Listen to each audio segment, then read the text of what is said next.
and row! To an episode of the Toku Roundup. Howdy everyone! We're back from the holidays! And here to bring you more fun from here at the Toku Roundup. Yeah! I of course am your most beloved over or about 2016. And of course we have the flamboyant flyer, Flutter Guy 98. Korin Mao Jishite. We have Mr. Dangerous, Kurokage.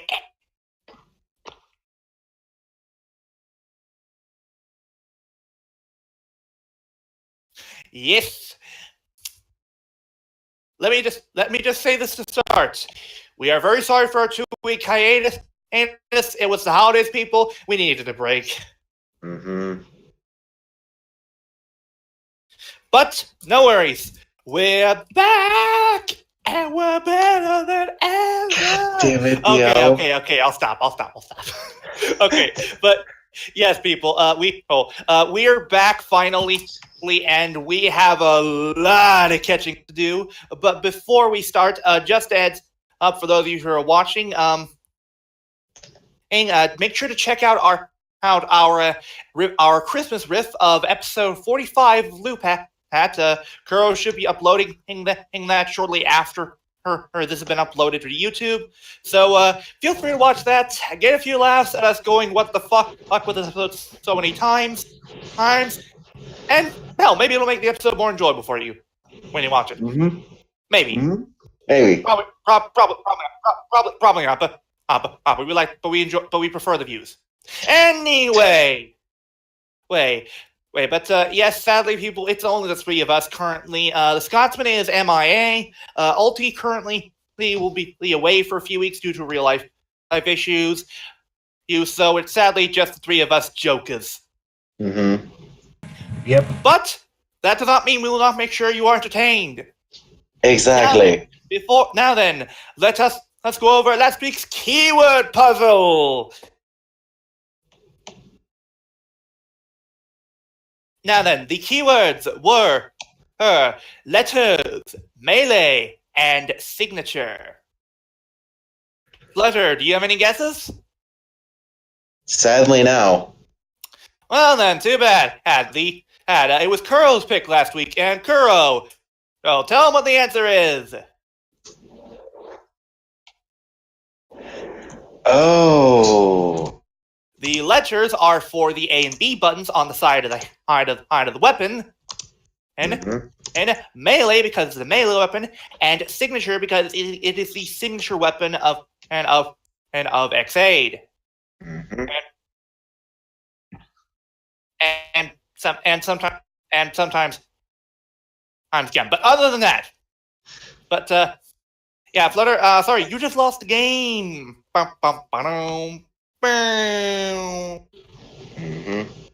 Anyway, but wait, did we spin the wheel this week? No. Oh fuck! Whoops. Oh dear. Okay. Here's what we'll do.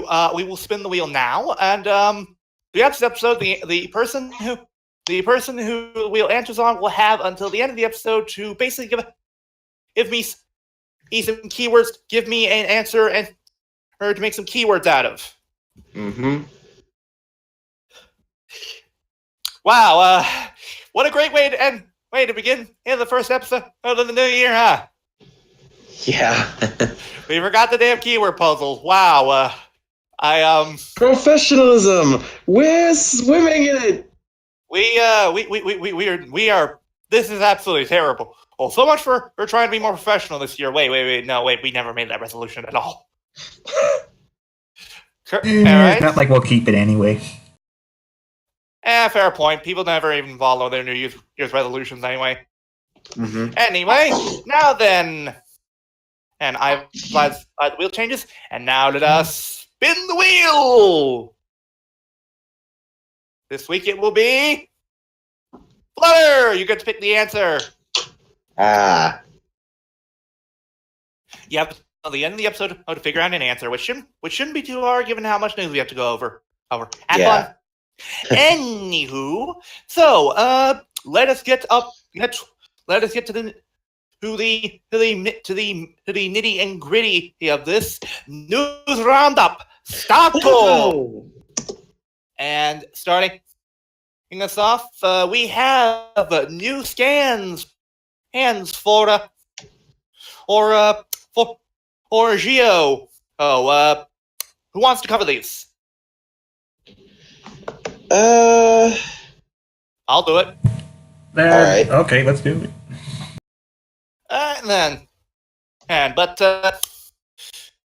Yeah, people, you wanted to wait long, technically, to see this in action, and because,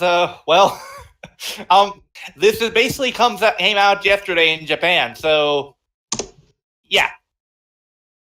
Mm-hmm.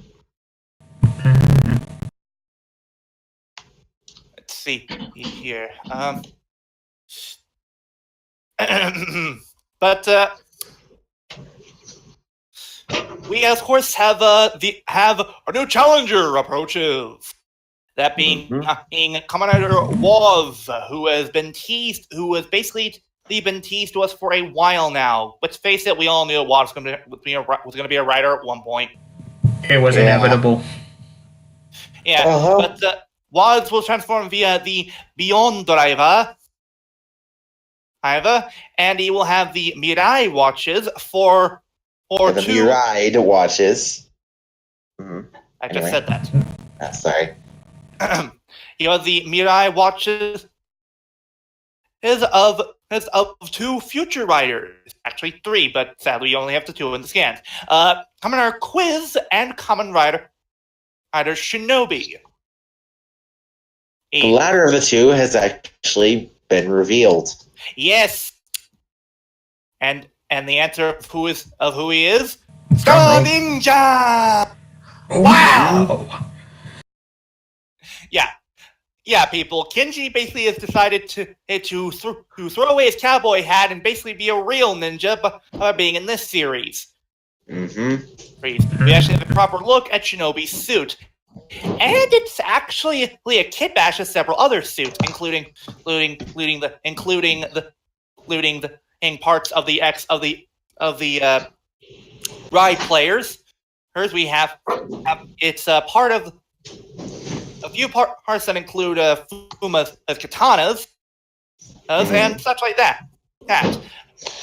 Him and Quiz transform via a modified Jiku driver with a new faceplate at the front.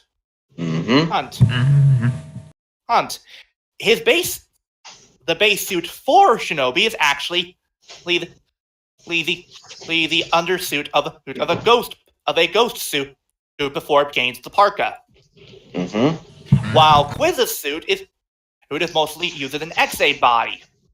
And a modified ghost helmet. Right. Also, his name is Hazutaro Kamikura. Yeah, but Quiz comes from the year 2022. No. Shinobi. You've got the wrong years, dude. Right. Shinobi comes from the year 2022, which means we should probably be expecting to see him in about 3 years. While Quiz comes from the year 2040. Man, we'll be waiting a long time for a Quiz. Yeah, I can't wait to see Commander Quiz start up. In addition, these two have their own and other riders. Though how exactly this is going to work, we don't know yet. They will apparently be fighting their another riders going gate. Yeah, but we get a good look at Waz and at Commander Waz's gear, including the Jikan de Spear here, which can become 3 weapons: a spear here, a Riddler question mark staff, okay, and a small scythe. It I will say this. Yes, I don't understand all the hate for Waz's suit. Yes, it looks similar to Necrom, but only in the principle that it's mostly green. Yeah. And white. White shading, but sort of. It's not really white. It's mostly silver, and there's nice highlights of blue to break up the monotony. And then there's there is some black into it. Oh yes, of course, there's black too. But black is a little bit more dominant than blue, though. I mean, out of the smaller colors, but still. Right. Of course. But yeah. But wait, there's more. For you see, we are going to see the Decade armor use the O's Red Watch to become. Well, no. The Tajador Red Watch. No. No. The O's Red Watch. Regular O's Red Watch. Yeah. Flap. Okay then. Shut up and let me do my job. Sorry. But yes, he'll be using the O's Red Watch to become O's Common Rider Eo Tajador armor. Oh dear, here comes the O's fans crying out in anger. That's not O's final form. I hate that debate so much. Honestly, who the hell cares? At this point, nobody cares. Honestly, if anything, Super Tatobot's the final form. Yeah. And even that, it'd be a bit debated, but we're not here for that. Look. The bottom line is that Tajador nor Puto Tierra are the true final form. It's either her Super Tatoba or Tatoba from the end of O's that he used to fight Uva. Mm-hmm. Anyway. Because that is the armor that was used by the king. Mm-hmm. Regardless, but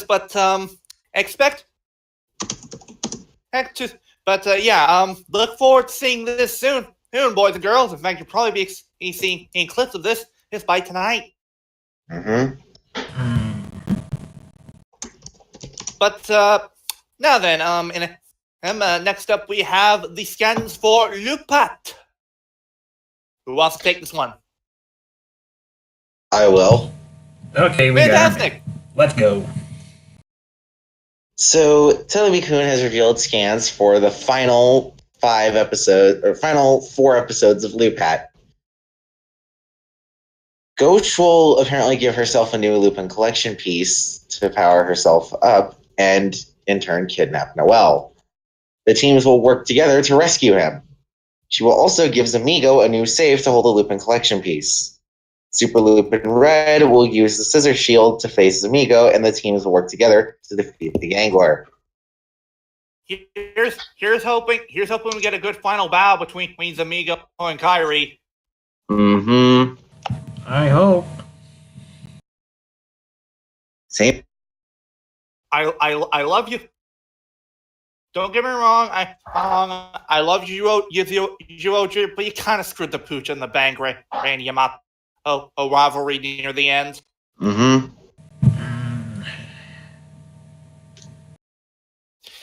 Anyway. Next, we have scans for Ryu Soldier. Yes, that is the actual name. Forget the L, people. Mm-hmm. Yep. Who wants to take this one? Well, you two already covered the first two, so I got this one. Alright then. Girl, fire away. As Television has revealed, new scans for Kishiyu Sentai Ryu Soul, with the L, sure. These Senshi are described as legendary knights that fight with the power of dinosaurs, and they each have their own Akishi Ryu. But we don't have that much characteristics on these rangers. He's got something. Ryu Red is the mightiest Senshi and possesses Kishi Ryu-O, which he nicknamed Teramigo. Yuso Pink has amazing sense and can see through situations easily. Yuso Blue is the smartest Senshi and a dedicated swordsman. Yuso Green is the youngest Senshi and a speedy fighter that hates losing. And then we have Yuso Black, the team's tank that does all that he can to protect his fellow Senshi. Of course, the series will premiere on March 17th. Yes, March, not February. Yeah, That's new. I will say, I like the fact that we're getting these characteristics on these characters, and I love the fact that Blue is the swordsman again. We haven't seen this for a while. When was the last time we had that? I'm gonna say Go Tiger. Yeah. Dang, that's like maybe 7 or 8 years ago. 8 years ago, And yeah. I like that they're keeping the whole thing with Pink being the smart one. I know it's getting old, but I kind of hated the fact they kept doing the whole girly girl thing with Pink. Mm-hmm.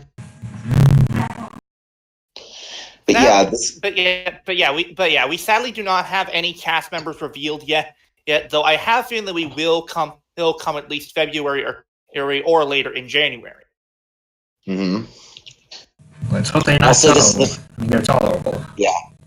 Yeah. Also, this is the first Sentai series since Car Ranger to premiere in March.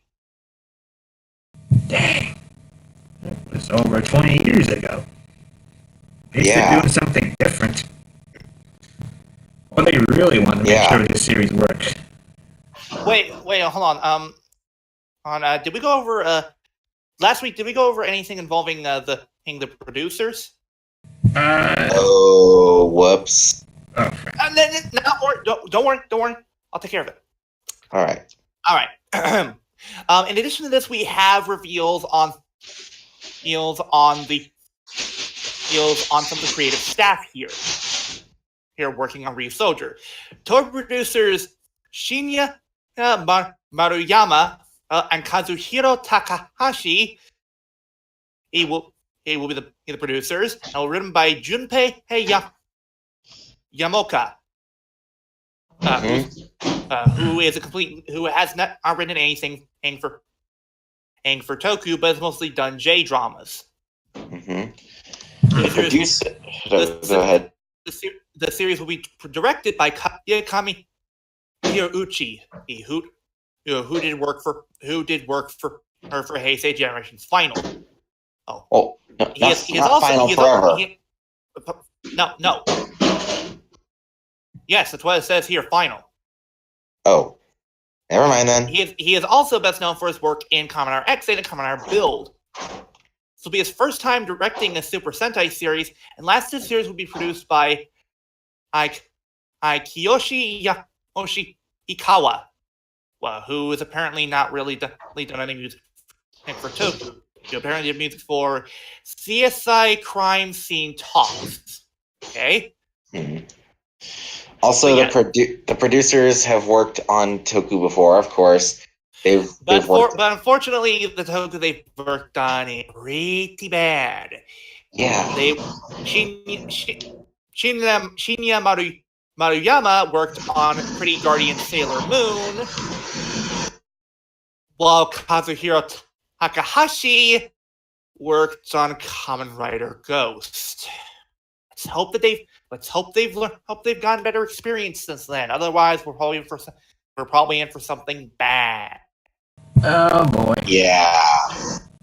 However, let's not spell doom yet. We have all agreed here. We are going to give this series a chance, and if it fails, then it fails. If it succeeds, then it succeeds. Yeah. I, for one, am excited to see what they do here, and I'm hoping for the best. Same here. I think we all. Yeah. But anyway, next up we have a certain thing involving Hiro Mizushima, of course, is one of the seven Toku deities, is our Lord and Savior Tendo Soji. Involving him not appearing in Heisei Generations Forever. Flutter, do you want to take this one? Sure. A fan commented on Hiro Mizushima's Instagram and asked whether or not he was coming back for Heisei Generations Forever. He replied saying that he wasn't contacted by Toei to come back. Yeah. That sucks to hear. Now, to be fair, there's probably a good reason. There is a reason why this happened. It's a stupid reason, but it is a legitimate reason. You remind people, the man's currently living in New Zealand, meaning if Toei asked them, it would mean they would have to pay for a flight to get him back to Japan to film for a few days. Or they could have done, voiceovers. But that is true, but there's always a downside to something. Right. Yeah, but this is disappointing. There's something even more disappointing. And wait, gentlemen, if you can listen closely, you can hear Silver Max is screaming out in agony. He's saying "Ag!" over the next article that we have here. Kuro, take us away. You know how we got Shotaro back a few years ago? Yep. Yeah. Well, we could have gotten Philip, but unfortunately, he wasn't able to. Now, to be fair, let's be clear here. Toei asked him to come back. They asked him to come back. They didn't just leave him hanging like Mizushima. Yeah, he was willing to come back. From what we... yes, the actor was willing to come back. From what we gather, the main culprit is his agency. As if that's not exactly a big surprise. Yeah, it's the same issue that Takeru Sato had, and why it's taken him, and why he's basically not been able to be in Kamen Rider for the past few years. It's because this goddamn agency does not want him returning. Okay, I have a major beef with this. What is with people's perception of Kamen Rider when it comes to the agents? Okay, yes, Rider is a kid show. But the thing is, this kid show has had impact on so many people. This is a man who for a whole year was someone children looked up to. This was a man who was heralded by children, who screamed out his name, hoping for him to win every single fight. And this goddamn double, one of the most beloved Kamen Rider series ever, and you corporate assholes have the gall to basically take away the chance for Suda to make a one last return to honor the Heisei era. All I have to say is fuck you and your corporate bullshit. And Suda is more than just the cash cow. He has things he wants to do besides all these projects you're throwing at him. Give the man a goddamn break. Let the man do what he wants, for Christ's sakes. And besides, would it really be pinching your pennies that much for him to spend at least 1-2 days max over with Toei doing a quick doing some voiceover work or some filming with the cast? Okay. Let's be realistic here. How long would that take, maximum? 2 days? 3 days at the most? I'd say maybe 3 days, maybe. Depending on how much his part, really. 3 days, maybe even a week at the most. That's all they're asking for. That is all they are asking for. Are you literally telling me you cannot not spare 3 days or at least a week for Suda to do this work for something that he loves, that he wants to come back to. I'm sorry, no, I don't buy that. It's wrong, and he should have been able to come back. Screw you jackasses. Although it's the next news, but still, we do have a plus side. Oh yes, we have a silver lining. Flutter, since this is your boy. Dustin, I asked you to move, Oops, sorry. please. Oh. Random voice. Okay. Flutter, do you want to take the next bit of news? Or will you be unable to? Well, Gil, I guess it's your turn. Alright. I was hoping to be nice to Flutter by giving this to him, but whatever. Now then, while we have talked about at least two former Toku riders who can't sadly make a comeback for Heisei Generations Forever, there is a silver lining. For the man has returned. Oh my lord, it's Takeru Sato. No. Nogami Ryus. Ryoto. Oh.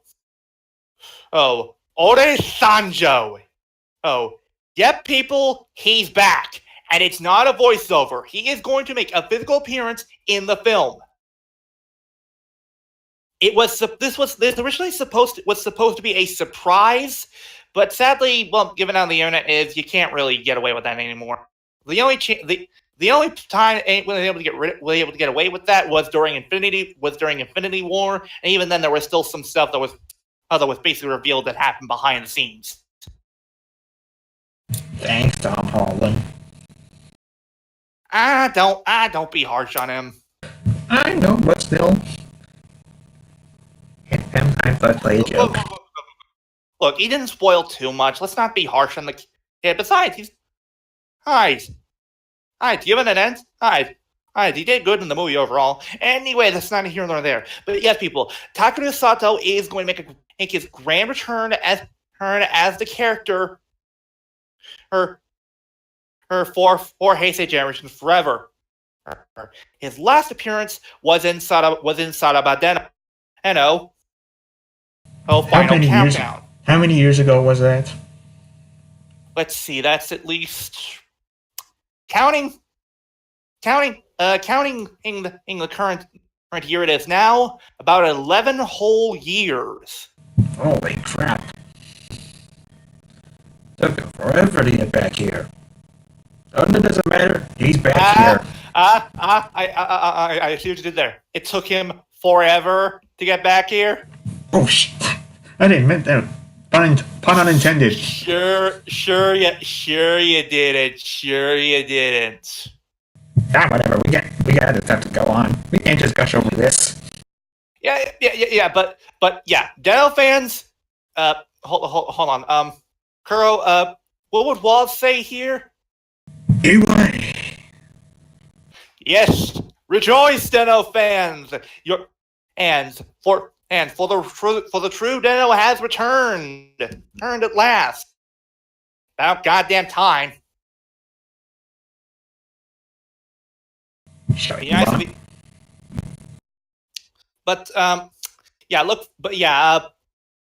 This movie is currently out in theaters, and currently as of this recording, it is currently at least number 3 or 4 at the box office. So it is selling well in theaters. So yeah. Probably Also, because of this. Oh, because someone's trying to hear this. Probably. This might have been someone basically trying to convince people who were basically going to shy away from the film because they thought Momo was going to be Deno again, saying no. Oh. Okay, we get it. Oh wow. according to Flutter, the movie has grossed 1 billion yen. Do the conversion. I forgot how much that's worth in US dollars. Okay. Yen to US dollars. See here. How many zeros are a billion? I think around 7. Or wait. Nine. That's 9. That's 9. 9, Dad? It's 9, I'm Thank pretty you. sure.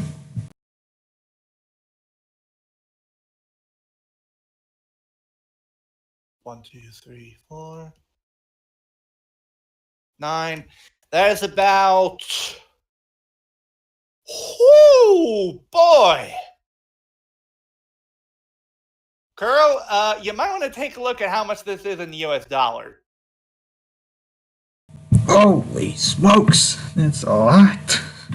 That's at least 9. That is at least about 9 billion and $214,050. Okay, I'm convinced. It's because of Sakura returning that it's cost that much. Yeah. It's currently 5th place in the box office, and it took 12 days. Wow. This movie's already got a lot going for it. Well, we'll just have to wait to see in the quality itself once it comes out. It probably will be good. But the only thing I'm curious about is what they did for Kuga in the movie. Given the fact that it's clear they're not getting back Otagiri. That's a shame. Well. Anyway, but that's not the only actor that's going to be returning to play a character. Sadly, this character will not be returning in Heisei Generous Forever. He'll be returning for something else. Kuro, take us away. Oh, move it. This is my department. Because Gaim is your department, so have at it, my friend. Well, guess what, people? The White Samurai has the White Armored Raider has returned. Because Toei has announced the first ever Kamen Rider stage play, focusing on Zangetsu, titled Kamen Rider Zangetsu Zangetsu. Yuki Kubota will reprise his role as Takatora Kirishima in a brand new story. The screenplay. No. Oh, Kuro, you're saying it wrong. It's Takatora Bata Kurashima. Whatever. I might as well just call him Hot Tiger. I'm just gonna call him Hot Tiger from now on. I don't care. Anyway, continue. Remember Nobuhiro Mori? He wrote 5 episodes of Gaim. He will be the one writing the stage play. Although, don't worry though, General Bucci will be under supervision, and with a bit of help for Shin Hanagami. The play will start in March and will be running around in Tokyo and Kyoto. So, Zangetsu and once again, Iwai! Hey, that's my job. Right, sorry. But you Zangetsu fans are going to be really happy about this, because, Takatora's coming back again. This definitely shows how much Yuki Kubota enjoys playing the character, and it's not hard to see why. You never guess, but that because Takatora's a badass. Hell yeah. But hopefully we get some actual recorded footage of this stage show, because I honestly really want to see what happens. Hey, my thoughts exactly. We may be looking at a DVD release. Hey, DVD Han, think you can get to work on that? When the DVD comes out, Maybe? That's what I've been wondering whenever they had that Garo stage play. Yeah, but, where the hell is Flutter?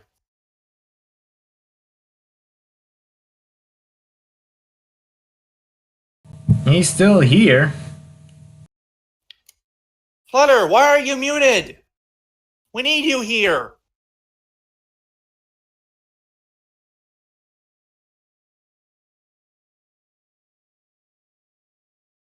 Well, we're waiting. You see, this is why I use push to talk. That wouldn't happen. How long will the background noise be there?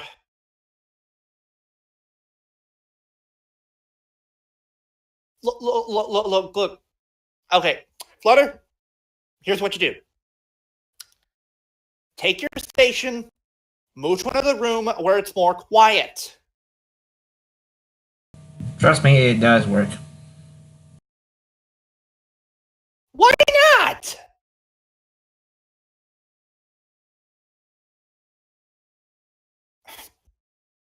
Flutter, Kuro and I can't do this on our own. Trust me, we can only do two. Both of us can only cover these news for so long before we get bored. I'm tired. Flutter, is there anything you can do right now to find a more quiet place?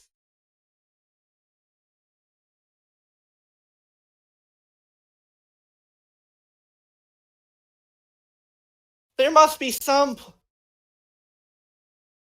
Then go upstairs.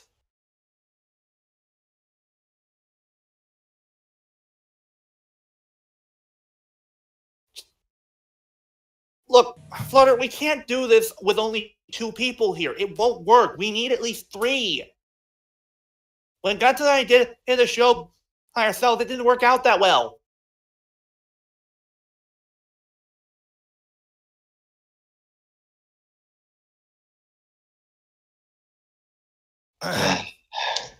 Sorry. It's all right. Things happen. You can make it up to us by going over the next article. Good. So, go ahead. We're on the Loopad listed article. According to a listing from Toei Video, Kaito Sentai Lupin has been revealed to air for 51 episodes, being the first series to do so since Gokaiger. The episode number was which is definitely impressive. Yes, impressive indeed. The episode number was revealed through the Blu-ray listing for Blu-ray Collection 4, which will be released on June 12th. So, yeah, people, we're getting at least 41 episodes, and I'm just thinking, wait, but won't there still be a gap between? Query Flutter. Based on that, when will be the air date of the final episode for Loopad? February 10th. And I know what many fans are thinking. What are we going to do during the intervening time gap? Well, then, and boys and girls, that's where the next part of our article comes in. And Kuro? Well, in between the break between Loopad and Ryu Soldier, we'll be getting Super Sentai's version of Cho Superhero Taisen. You wanna know what's called, people? The Super Sentai Strongest Battle Reunion Special, which will feature a reunion of 160 Senshi who'll face off in 35 teams of 5. And it will be to determine the strongest Senshi in the franchise's history. And who is our first team? And who will be the masterminds behind this all? Kuro? Our writer for this thing is Naruhisa Arakawa. Does anyone know what this guy does? And well, at least the action won't be disappointing, as Koichi Sakamoto's directing. Yes. Naruhisa Arakawa was one of the most prolific writers Super Sentai. The man knows Super Sentai inside and out. Okay, then we should be good on this thing. Although, you wanna know who? Just as long as Shirakura as long as Shirakura stays out of it. Stop. Oh boy, he better not. He already has his hand full with Geo.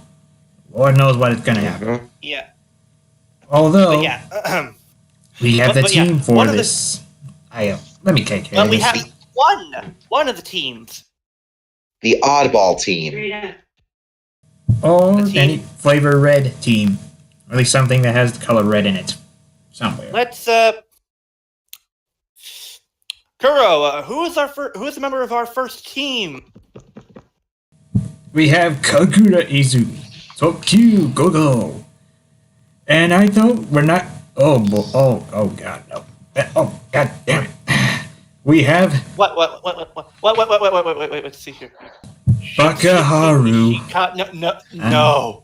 Yes. No. Bakaharu Ikasake is coming. No, god damn it, not Aka Ninja, not leftovers. Okay, but well, we have a Kazakiri Yamato. Oh yes, Sure Eagle. And We and got we the also badass. have We got one badass. of Go Kairito. and we have Captain yes, we have Marvelous. the very definition of a badass red senshi, Captain Marvelous. Mhm. And rounding it up, we have our Q Range representative, which is thankfully not another red, but in fact our boy Stinger. Mhm. Honestly, I say, thank God. I can only handle Lucky and Bakaharu for so long. Together, on the other hand, Pretty sure. it would have been. I'm- I would I'm- have been dead. I'm pretty sure that the people were smart enough to realize, maybe we shouldn't put these two on the same team. Why the hell they put in Takaharu? I question it. Yeah. Honestly, I would have preferred Kasumi over our idiotic Red Ninja. Mhm. Besides, you can also use more. You want to be that person? Use more females. Yeah. Kasumi. Focus. The other teams are the super strength team, the land, sea, and air team, the vehicle team, and the animal team. That is all the teams that we have revealed so far. We do not know the exact team listings. What we do know is apparently that that is the main plot. These teams have been summoned to the planet Nemesis by a girl known as Rita. It's Rita. No, wait, hold on. I got a perfect idea for a joke. They are summoned to a planet by a girl known as Rita. It's Rita. I can't do Exactly. a Rita voice. Thank you. Okay, Flutter, try. You try. It's Rita. Close enough. Wait, hang on. Let me try. It's Rita! Okay, I retract my statement for Flutter's take. DL is number one. Mhm. I am number one. Hey! Anyway. But, the special will run from February 7th to March 10th. February So, 17th. I'm sorry, February 17th to March 10th. So look forward to seeing and these teams beat the snot out of each other, people, and hope we get a better story. Mm-hmm. I will take this next one real quick. We have movies for he's for Ryu Soldier and Geo announced for 2019. Mm-hmm. We have the Ryu Soldier movie. We have the Geo Summer movies, which include Geo's solo movie for 2019, and we have Kamen Rider Next Generations. What? Mm-hmm. I'm just gonna assume and say this is the Witcher movie for the next series. Probably. This is just an assumption, people. maybe this is supposed to be a working title before we get the proper name of the next generation and Emperor. Yeah, that's Maybe. true. Anyway, but they will be released in winter, and the new era for Japan will be starting on February 24th. Now then,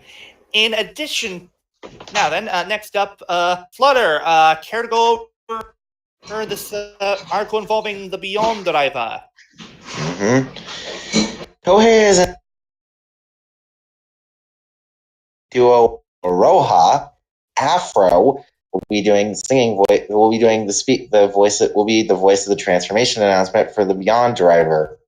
And Keisuke Watanabe has also announced that the Waz that will become Kamen Rider Waz isn't the Waz that has been interacting with Sogo throughout the series so far. So he will be Waz, yet he will not be the same Waz, even though his name is Waz and Dona and Gone Cross-Eyed. Well, the thing is, his actual name, another Waz. What? Another was. The bot's back. Hang on, let me get a clip. From an outsider perspective, it sounds like you're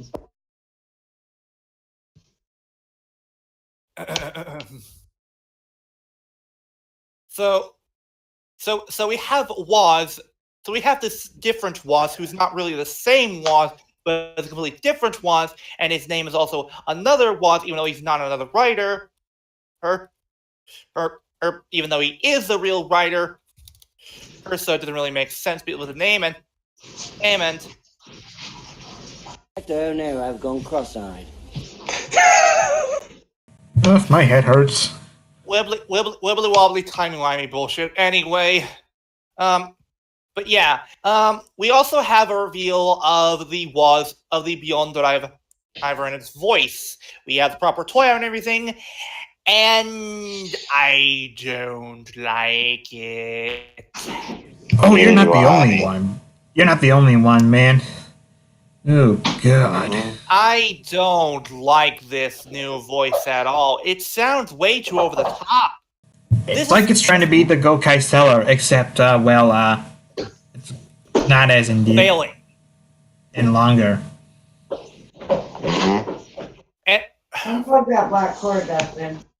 and then there's the here's the deal that's been a tradition with third writers. They have always had these deep, bellowing, badass-sounding drivers. And here comes Waz being Mr. Happy-Go-Lucky. What the fuck is this? You know, if they wanted to do that, I would have said Batejan Takaya Kuroda to voice this thing. Who? Takaya Kuroda. The guy that voiced Yaiba Yami and some Imagines in Deno and the Centaur guy. Oh, now there's an idea. That's actually not a bad idea.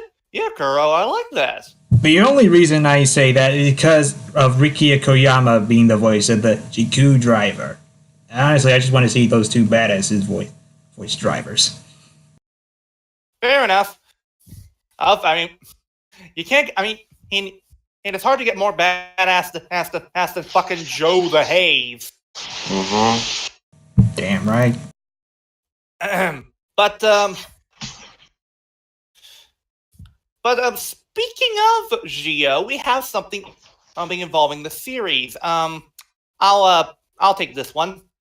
Satoshi Matsuda has expressed interest in returning for Gio for the Ryuki arc. Now, who is this guy? Oh, I don't know. He's the actor who played Ren Akiyama, aka Kamen Knight in Ryuki. You know, the one of the few characters that was actually good in that show. Ding. Hashtag fuck shit.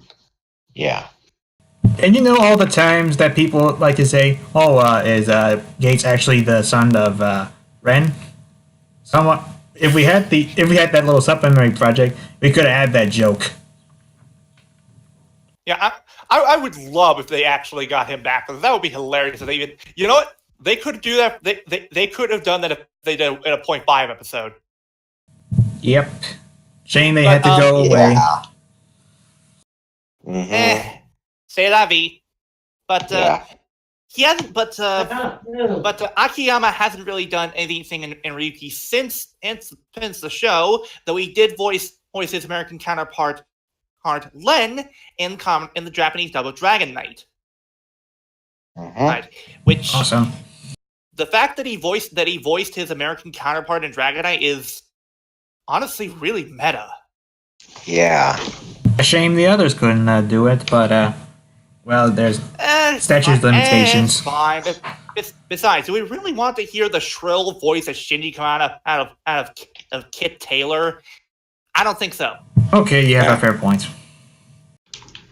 In fact, I remember correctly, Deneb was the Japanese voice of Xaviax. Interesting. Which is rather interesting. Anyway, Kuro, you can take this next one because I do not care for Rube. Honestly, I haven't exactly seen the show myself because of sub being inconsistent. Well, Flutter and I have already had our turn, so you're up. Go ahead. I get. I always figured that was going to happen eventually. But anyway, Ultraman Rube the movie. Selecto. The Crystal of Bones. Reveals some new Ultras. Because the film will take place a year after the events of the series, and Asahi will transform into Otaruman Ryugio. They will fuse their The brothers and Asahi will fuse their Ultra forms to create a new Ultra. Ultraman group through the Makoto Crystal. Yuma Uchida, Maya Uchida's younger brother, will be voicing Ultraman Dragio. I think that's how you pronounce it. And Daigo will join Takeshi Tsuruno to perform the theme. So yeah, our thoughts. Hang on. Let me just grab a clip real quick to describe our thoughts on this overall.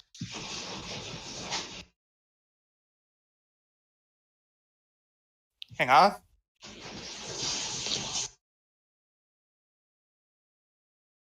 This is basically our thoughts on this whole movie in general.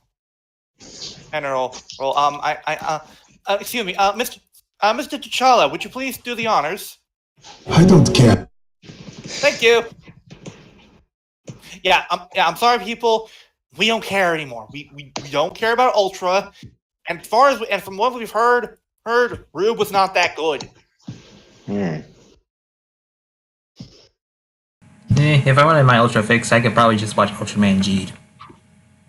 Or Orb. Oh hell yeah! Oh hell yeah! Geed all the way, brother. Or Nexus. One of the two. I wouldn't mind. Yeah, but the only thing I'd legitimately be interested in this movie is the fact that Riku is back as Geed, but that's about it. Mm-hmm.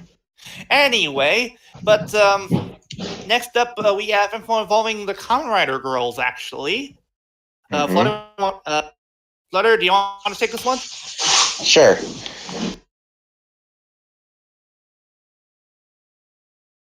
Well, go ahead. Yeah. All right. Ayako Kuroda, a member of Kamen Rider Girls, has announced her graduation from the group, and her graduation letter has been posted on the group's bank website. She states in the letter that she will be leaving the group in March, but will stay for their tour in February. She thanks her other group members, the fans, and the staff for their support. Due to her graduation, an important theme throughout the tour is the future. She joined the group in 2015 after Kaori Nagura graduated, and the first single that she appeared in was Next Stage, and her album debut was Invincible. She is the fifth member to have graduated from the group since they formed in 2011. Question. Which Kamen Rider girl was this one? Which belt was she wearing?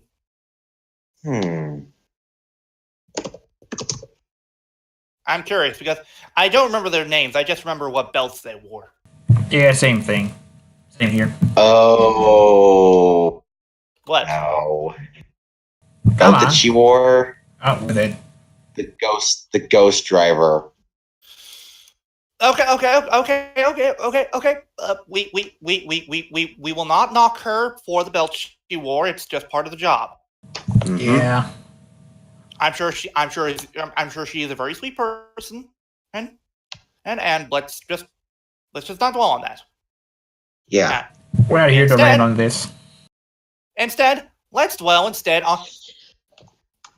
something else. Mhm. Also, real quick, something that I would like to mention, and involving the quick involving the article with Masaki Suda. According with the picture on the Toku Kusatsu Network page. Thank you. You for giving us this news, by the way. Does anyone think that Suda looks like Japanese Cisco Ramon? Yeah. Yeah, he does. Hang on. Just for reference, I'll give you a quick picture of Cisco. So, Cisco Ramon.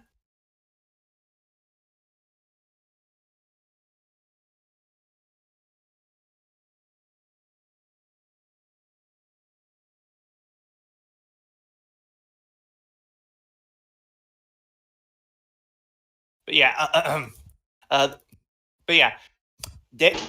dare to compare. Mhm. He looks like Japanese Cisco Ramon. Yeah. I can see. It's a good look for him, but he looks like Japanese Cisco Ramon. Oh, it's hilarious. But anyway, let's not dwell on that. Instead, let's dwell on something else, like Mhm. I don't know, marriage. Yeah. One of our fellow Toku actors got married. Congratulations. The actor in question, Kinjo Yamato. Yamato. Oh, he is the actor who played Nobuharu Nosan Udo on Kyoryu Sentai Junen Sentai Kyoryu, and he voiced Jeong Hyung, aka Brave Black in Dino Force Brave. But we don't I talk think about it's that. Jim Hyung Jim. I think. Who cares? Don't quote me on that. I'm just saying. Want to be accurate. Who cares?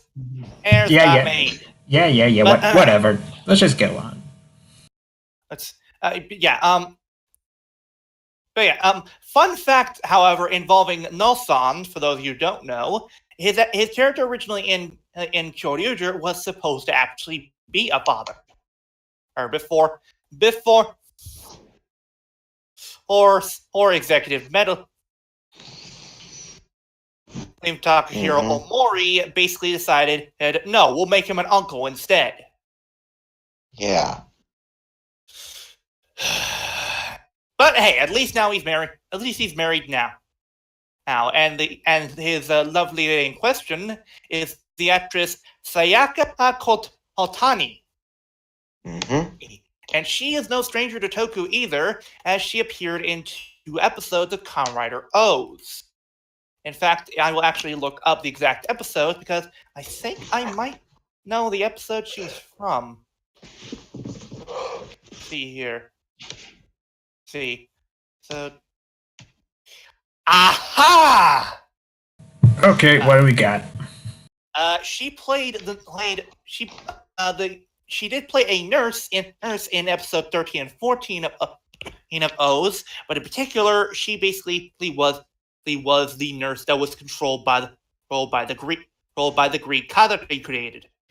Ah. Oh, that makes And sense. she was that, or she was just a basic nurse. But regardless of this, we are happy for the both of them, and from all us here at the Toku Roundup, we wish you both a happy life together, and congratulations. I raised my glass, my non-existent glass, to the newlywed. Yamato said he stated that he desires to be with his wife until they have gray hair. Aww, Aw. isn't that sweet? That is good. I'd raise my non-existent glass again. Good on you for that. Bye. Now then, and next up, Kuro. Kuro, why don't you take this one? No problem. Anybody hitching to watch Skyrider anytime soon? No. Oh well. For anybody that does, however, that Skyrider gang has completely stopped all of Skyrider. All 54 episodes in the 8 Riders Galaxy King are available to download on their website.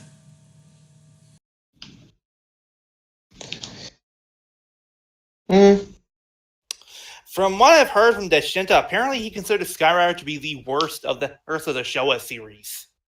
Oh. Ouch. Yeah, but hey, I'm sure Skyrider has fans, and I'm pretty sure they're happy about this regardless. Now then, we have some sad news. Yeah. We sadly, before the year ended, we had one last death in the Toku community. The actor in question being Masashi Hibashi. He played Iron Claw in Dengeki Jaka, and of course, more importantly, General Carr in Kagaku Sentai Dynaman, and of course Rita. It's Rita! No, not that Rita, but the Rita in Cook's whole Sentai Power Ranger. He passed away at age 85 due to heart failure. Our funeral ceremony will be held for his family, and all of us here at the Toku Roundup give our condolences to his family and friends, and we hope they're going through this all right. Hopefully, by the time this has been made, they're starting to basically grow past it, and we hope that they enjoyed their holidays, even though this definitely spoiled the Christmas dinner. That's how I felt during Thanksgiving. And in honor of him, I will deliver a 21 Tokugan salute with my VS changer in hand. Ready, and fire! Fire! Fire! Rest in peace, good sir. Now then, quickly, of course, in honor of him, a moment of silence.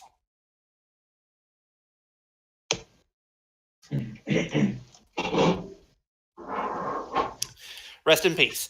Now then, let's get past the sad stuff. Let's go over what Toku really is about most of the time: the toys. Yep. Flutter, why don't you start us off? All right. So, official images for the Ryu Soldier merchandise. The merchandise includes the Ryu Soul sets, the Ryu Soul buckle, the DX Ryu Soul Ken, which comes with the Studio Soul, the Ryu Soul Changer, and the Super Sentai vinyl figures for the team. Ryu Soul Changer comes with a unique red Ryu Soul and will be released on March 16th, along with the Ryu Soul Ken and the Ryu Soul buckle, while the rest of the merchandise will be released later in the month.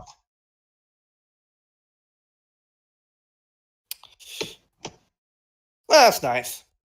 Mm-hmm. And of course, let's not forget the best part about the transformation device for Ryu Soldier. Ryu so cool. That is so funny. It hurts. I mean, that's just funny. I love that. It's so punny. Mm-hmm. It's fantastic. Heck, and ooh, I see. Wait a minute. Hold on. I thought we agreed to change the plugin channel this week. Oh.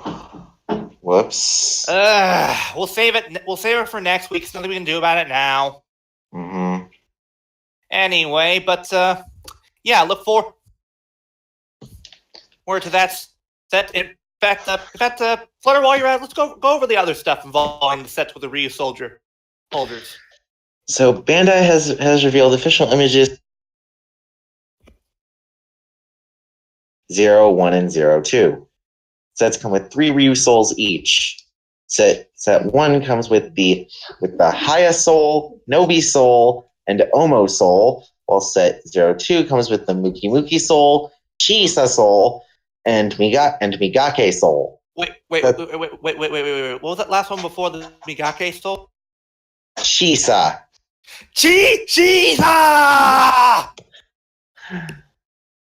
The sets are priced at 900 yen and will be released in March.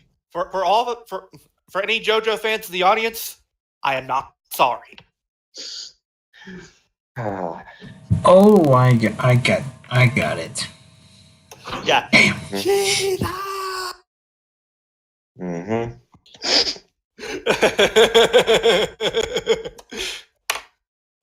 Anyway, yeah, I will cover the next bit of news, even though I really, really don't want to. In fact, I'll cover the next 2 bits of news. In fact, to get through this faster, each of us will take 2 bits into toy news. Agreed? All right. Yep. Let's do this thing. Excellent. Now then. And, oh boy. Gridman fans, you'll be happy about this because your waifu is now getting an Nintendroid figure. Well, one of the waifus, but whatever. Nendoroid Akane. Okay, I want to say this right now. I do not at all get the fucking appeal. Oh, this chick is psycho crazy. Mm-hmm. She is a psycho crazy bitch, and I would not let her within 10 feet of me. Mm-hmm. Not even with I know 100 she foot has pole. fans, but I just do not get the fucking appeal. Right. Regardless, Nendoroid Akane Shinjo comes with several interchangeable hands, including several accessories, including a juice box for her to sip on, several interchangeable faces, is including a few other accessories, including her headset, her carving knife that she can use to stab Yuta with. Spoiler. I think you mean box cutter knife. Details. Yeah. But she also comes with a pair with her glasses that includes the crack in them. That is totally not homaging Shattered Glass Optimus. Nope, not at all. But she also comes with 2 small kaiju, including the kaiju from episode 1, Gilius, and the kaiju from episode 2, Deva Dadan. Yep. Those are some fucking weird kaiju names. Finally, she will include a computer screen that has a picture of Alexis Carib. Yep. Uh-huh. Yeah, for all USS Gridman fans who can't get enough of Akane, I don't understand why, but okay. She'll be priced at 4,630 yen, which is about someone do the conversions.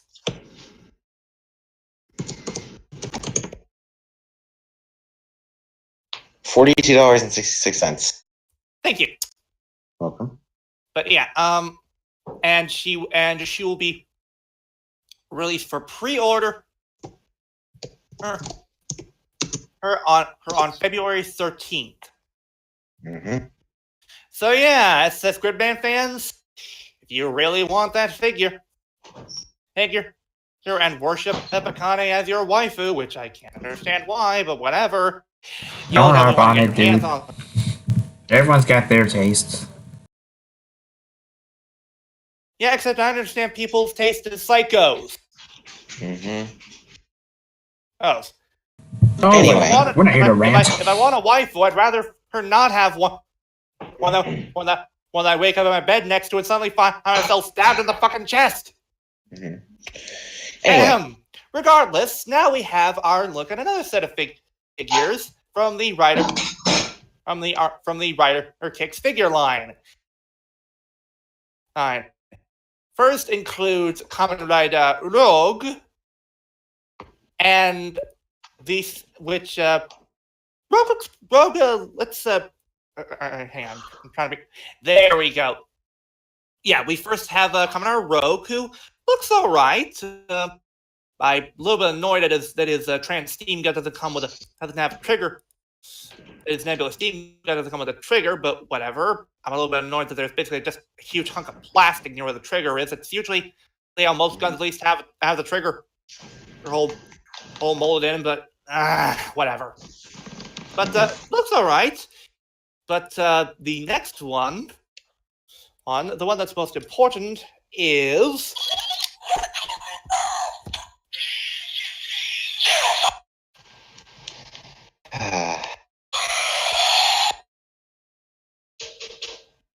And yes, people, I managed to get my hands on a buckle driver. I'm very happy with it. Anyway, but yes, the next is of course, our Lord and Savior, Dan Kurotora! Our delusional madman. Whatever, I say what I said. I was gonna say, we're going to have a talk about that later. But Gen looks all right. It of course is Gen level 0x from the end of the series. Dude, if that's the case, you should have just put it in Danger Zombie Gacha in a gamer driver. Make it a bit more accurate, but. Oh, I don't. I don't have the Proto Mighty Action X Gacha yet. Yeah, Is that all right? All right. Just saying. Yes, I know. But looks all right. I'll admit the paint is a little bit sparse on him, and though I've seen vinyls that look far worse. The only thing that bugs me is the unpainted gamer driver, but other than that, everything looks fine. But each one of them will retail for 2,484 yen, which is about $22.89. Thank you. Welcome. And they will be released on January 26th. Hey, just in time for Kingdom Hearts. Oh boy. And also Genlock. But yeah, people, look forward to this. In addition, we also have the reveal of another Rider Kicks figure, Kura. With pleasure. Aside from what we already get, Kamen Rider Waz is getting a figure. The figure has 16 points of articulation and comes with the Death Spear. It will be priced at 2,000 yen and will be released mid-January. I wonder if it's armor time, if it's compatible with the right armors.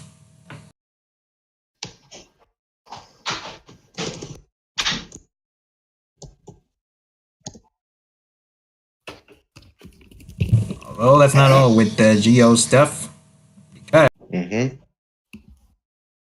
we have an RH. Also, real quick, I need to comment on Waz. Everything looks fine here, except, good God, that spear needs paint. Yes. Yeah, some paint applications are going to be needed for this. In the words, as ZM would say, fetch me my tools. Not going to go back to the other stuff. I already know of it. Go ahead. As I mentioned a few minutes ago, RH Geo is revealed. Medicom is revealed the next rider. a real action heroes figure. Geo will come with the Zikan in Jew and Ken modes. And has a watch theme display with light up eyes. Price will be for this little bad boy will be 35,640 yen and will be released in October. And Flutter, how much is it in US dollars? $328.39. Two-ish from my blood. I can hear someone's wallet screaming in agony from the distance. No, wait. I think I know exactly what you're hearing. Bring up, Kuro up. Give me a moment.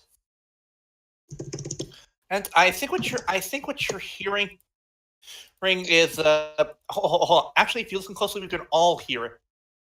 Hear it. Just listen closely. Are you listening? Are you listening? Yes. Open it already.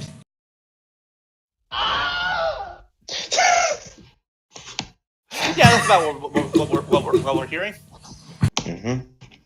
Anyway, Flutter, care to go over the next set of toys? Bandai has revealed the DX Final Form ride watches for January. Those include the DX Build Genius ride watch, DX X8 Muteki Gamer ride watch, DX Goes Mugen Damashi ride watch, Goes DX Drive Treaderon ride watch, and the DX Gaim Kiwami Arms ride watch. They're all priced at 15,000 yen each, 1,500 yen actually. And the Build Genius and X8 Muteki Gamer ride watches will be released on January 18th, while the Ghost Mugen Damashi and Drive Treaderon ride watches will be released on January 26th, and the Gaim Kiwami Arms ride watch will be released in mid-February. Wait, hang on here. I'm noticing something. Where are the Gashapon ones? Good question. Someone didn't include them in the document. Flutter. I couldn't. There wasn't an article for them. Even if there isn't an article for them, you should at least include them. We know that they're coming. Fair enough. Anyway, the DX Mirai watch, DX Beyond and Ride watches. The DX Beyond driver comes with the DX Waz Mirai watch, while the DX Shinobi. Aha! Bingo! I found the SD ones. We have official image. Here's for all 7 of them. The SD ride watches are as follows: Grease Blizzard, Mad Rogue, Ryugen, fuck Michi, with Wizard or Dragon, Garen, Ixa, and more importantly, my personal favorite, Decado, Violent Emotion. Woohoo. Anyway, Flutter, continue. Yeah, well, the DX Shinobi quizzing will be released individually. Beyond Driver is priced at 5,980.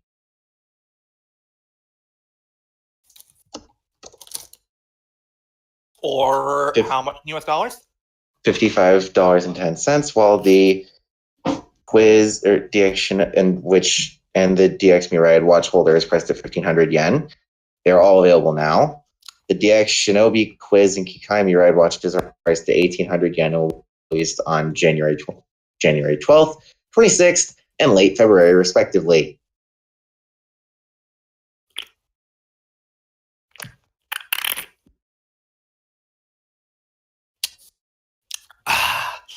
Okay. Excuse me. Here is what I will do, because we have at least 3 articles left. I'll cover all 3 of them. All right. Fire away. Next, firstly, we have the Makoto Crystal. Oh, this is the move exclusive crystal. Hold it, let's Rube turn into Groob. That is a stupid name. I do not like that name at all. No, neither do I. Well, what else are you gonna do? I don't know. Give it a better name than Group. It sounds so forced and stupid. You try and tell Subaraya that. I think they tried other names, but they couldn't think of anything else. Or they were just being lazy. Mm-hmm. Well, Anyway. yeah, that makes sense. But it needs to be set in the group gyro and loading pulled 3 times. It is priced at 1,980 yen, or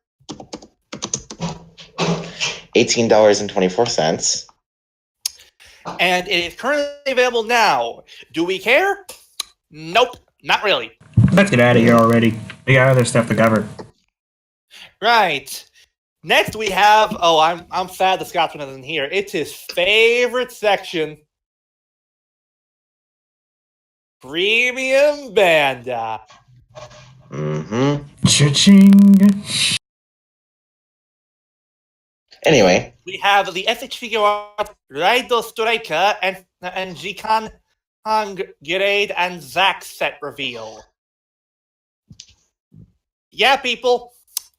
You don't even get the weapons with the standard figure release. You gotta get this thing.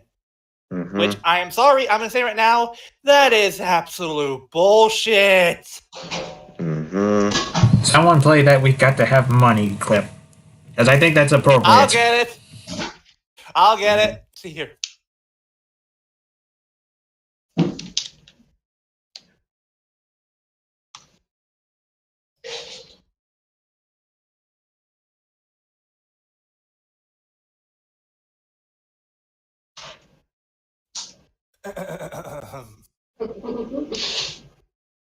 Hang on.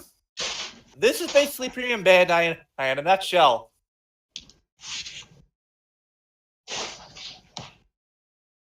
We've got to have money. Thank you. Anyway. But yeah. Let's go over this real quick. Yeah, basically it's the set that gives you the bike and both the sword and the axe, with both of them being able to turn in their horn into the bow and gun forms.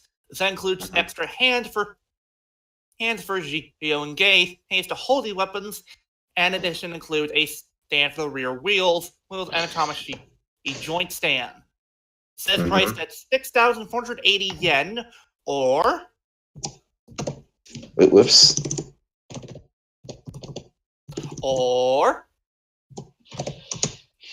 $59.07. $59 what? Wait, what? We didn't hear that. $59.71. Yep, time to buy a new game. In June. Yeah, no boy. way I'm buying this. Now then, we have more stuff from Bowling Figures from Premium Bandai. Premium Bandai has revealed the Tommy Schwab exclusive and such figure arts Xade Maximum Gamer Level 99. It comes with the Gashcon Key Slasher, and it's priced at 9,936 yen, or $91.55. yeah, and it will ship in May. Which means currently, the only figure that we have left for the figure art is, don't we still need a Muteki Gamer? Mm-hmm. Yeah, Muteki Gamer is the last one that we need to complete the X8 figure arts.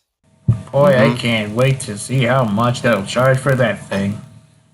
I am scared for that, but I've noticed, we forgot something. Oh? Beast Morphers. Oh, right. Butter. Sorry. Whap. I definitely deserve that. Anyway. For that, Flutter, I'm sorry. I'm going to have to stick the zombies on you. Oh boy, I can't watch.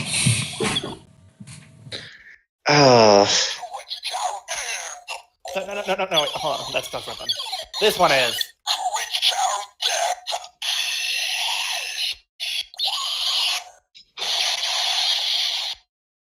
How do you feel? Ah. That Ugh. hurt? Yeah. That hurt, didn't it? Anyway. But real quick, we need to cover this just for a quick second. On the set of Beast Morphers, we have seen that apparently Red's got a new power up. And wait, it's Exclusive power? not. Wait, it's not powered custom. What sorcery is this? Yeah. We don't know what the origin behind this form is. We don't know if they're equivalent to powered or custom or anything of the such. But needless to say, we're excited that it's not exclusive to the goddamn cockpit. Thank God. Thank the lords of Hasbro. Well, for now, anyway. But yeah, that's about it. Time to go over the episodes. First off, we start with Kamen Rider G-Oh. Episode 15 and 16. Back to 2068 and Forever King 2018. Who has the best memory of this episode? Don't look at me. The only thing I can remember from 15 is the Gold Rolex King, aka Omagio. Oh my god, I love that nickname! The Gold Rolex King! Oh my god. Okay, that's our new nickname for Omagio, the Gold Rolex King. I actually said that in a TV Nihon form once. I think one of the translators actually, quote, said that at one point. I know. Oh but my god. Guys, I have to get going. Sorry. Oh my god, really? He did say guys. He did say that to me earlier. Yeah. Anyway, when will you be back? I don't know. Good question. Sorry, guys. I apologize. Anyway. Alright, just get going. Be back as soon as you can. Anyway, I have been your flamboyant flyer, Fluttergun 98, saying more on flyers. Okay, it looks like I will have to cover the episodes. With me additional commentary. 15 starts off with Gia, with Gates basically saying, I hate you, but Tsukasa Kodoya is a bigger threat currently. Because as you know, he basically revealed himself at the end of last week's episode. But yeah, suddenly it's the end of the world because apparently a pair of giant robots has appeared and they have come to wreck shit up. Oh no! And we learned from Sogo apparently he's seen this before. And before this, as Gaze basically begs for Sogo to basically throw away the belt. Why didn't you say that the first episode, damn it? Because Gaze is a dumbass. That's my main issue with the episode, but I'll save my complaints for later. We'll get to that. So, we learned that apparently there's a reason Sogo has been wanting to be a king for so long. Because when he was a child, he kept having this dream of the world on fire. These giant robots wreaking havoc on the city. And all he could do was hopelessly watch, being able to do nothing.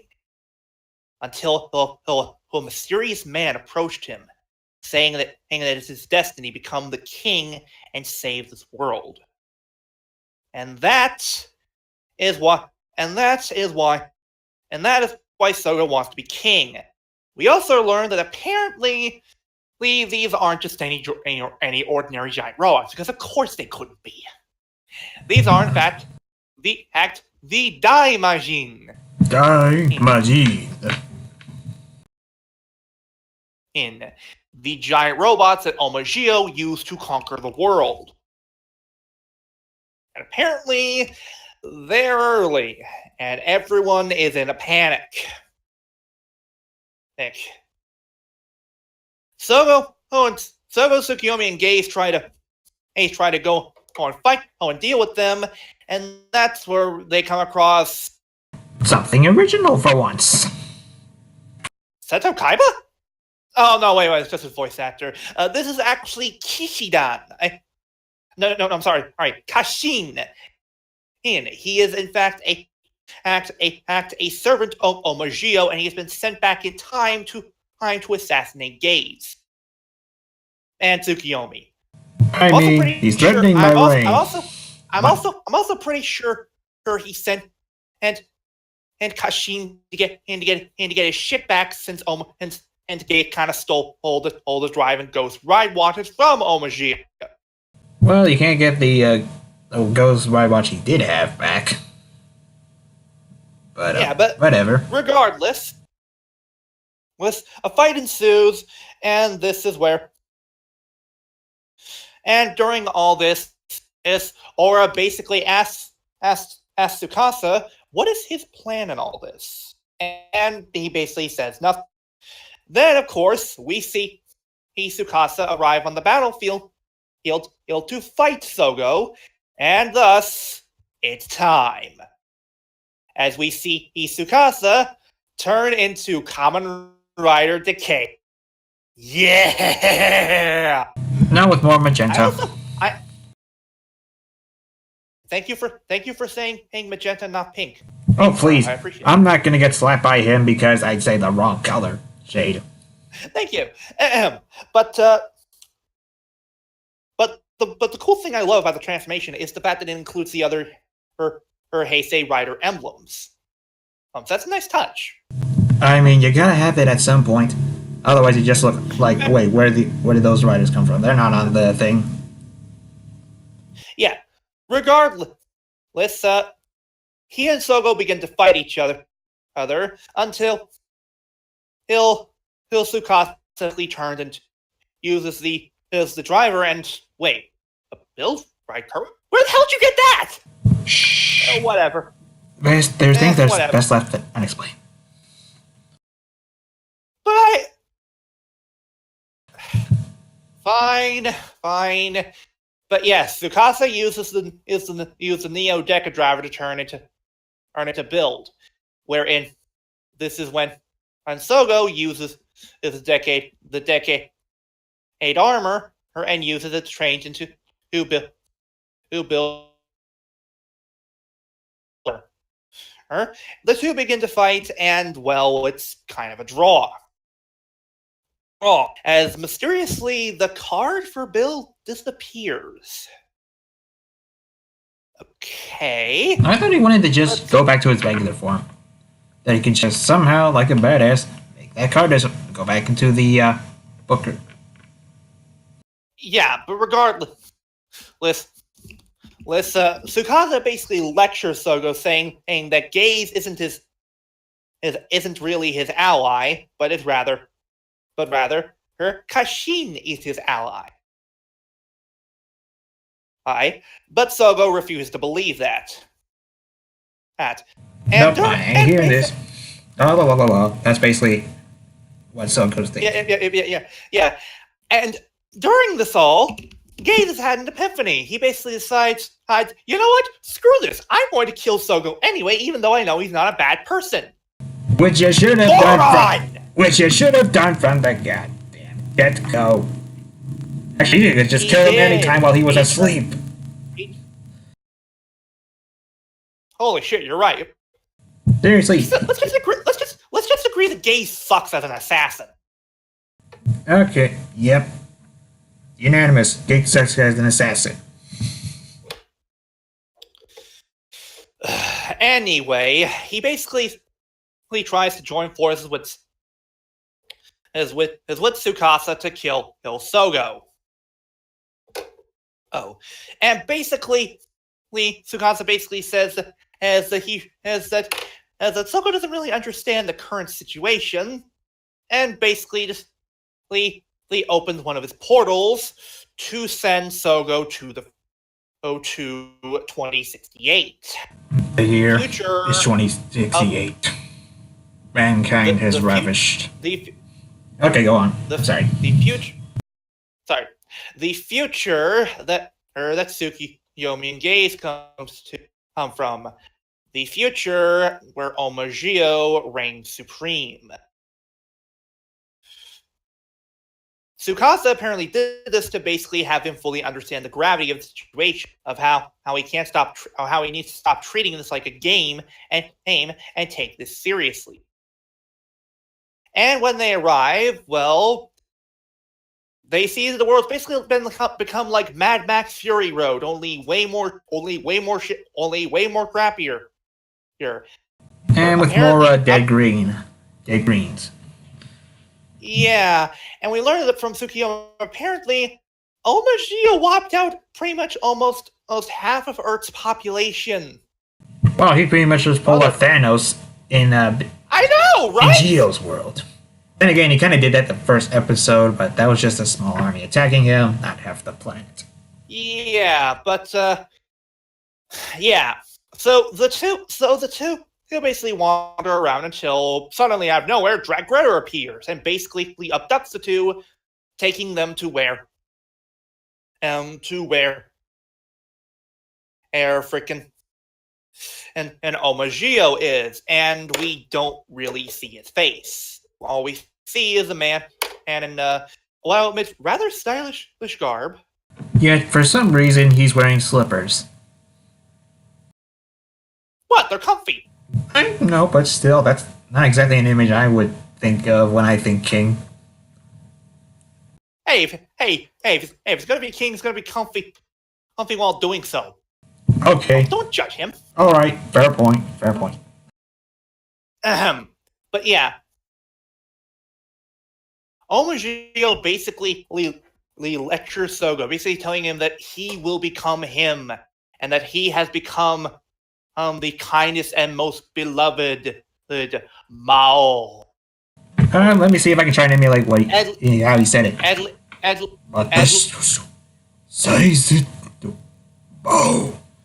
Well, it may not be accurate, but it's the closest I could remember.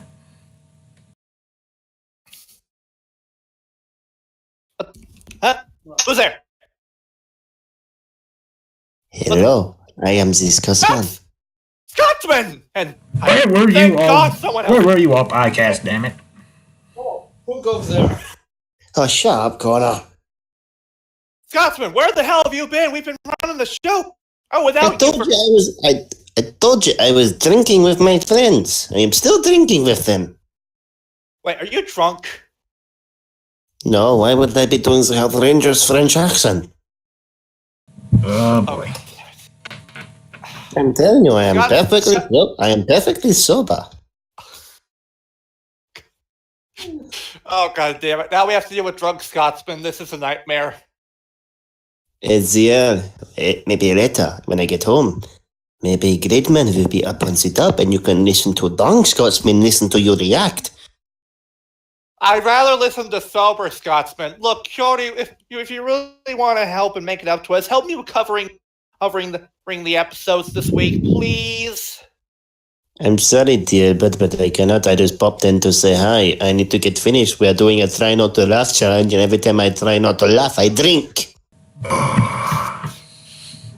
So basically, you came in here for no damn reason. Aside from an obligatory cameo for the week. I did warn you, dear, but I was not going to join the podcast. It is a shame that you didn't! I do not see any messages at all from you about not being able to be here. Yeah, but I messaged you like 2 days ago saying I was drinking with my friends on Saturday. I would not be able to make the podcast. Okay, hang on. Let me check. It was either on this channel or Crunch's channel. I just popped in to talk to Crunchy Midbird, just there. It was, remember back when we went into VC and Fruta said he was hanging about with his friend and doing grocery shopping? Fine, just go. Also, those to say, Ometeto, Happy New Year. Kuro, what the hell was that? And I got no words to say. I was just simply here. Anyway, so Omagio basically taunts Sogo until Sogo basically says, "Fuck this shit, I'm gonna kill you right now." Even though that's basically his older self, and is much, much stronger. Yeah. He basically tries to shoot at Omagio's shed, only for him to basically come out transformed. Although before we get to that part, there's one thing I wonder: why would Omagio have his throne, quote unquote, out in the middle of nowhere? Aside from maybe He's the make it king, easier no for. question.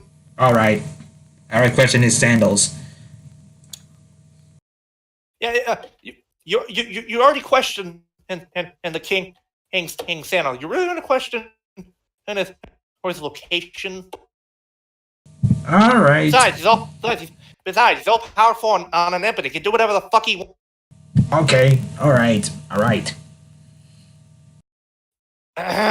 Regardless, a fight ensues between Omagio and Sogo, and Fight, quote unquote. And it's honestly, it's a pretty cool fight.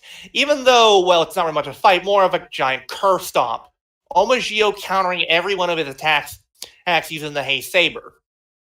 You know, there's just one thing I'd like to say. Being able to literally. What was that DL? It cut off on me.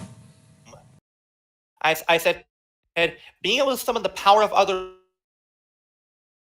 button on the right watch to activate them. Hot damn, this guy's power. And you know one thing I just thought of? What? This is maybe...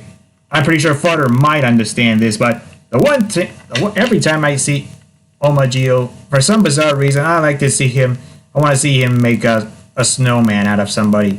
Or, well, a dirt man in this case. What? You see, because the character that... Riki Koyama voiced a character in a game called Yakuza 5, and for some bizarre reason, I just want to see him... And one of his attacks involves making somebody into a snowman. For some bizarre reason, I want to see Omagio do that. With dirt. Well, I'm pretty sure they're going to do it. I'll show you the clip when we're done recording, so you can understand. All right, but yeah, Omagio completely mops the floor with Sogo, taunting him and basically saying the only way he'll be rid of this cursed fate is for him to destroy the belt. Something Yates had kind of told him earlier. Just remember.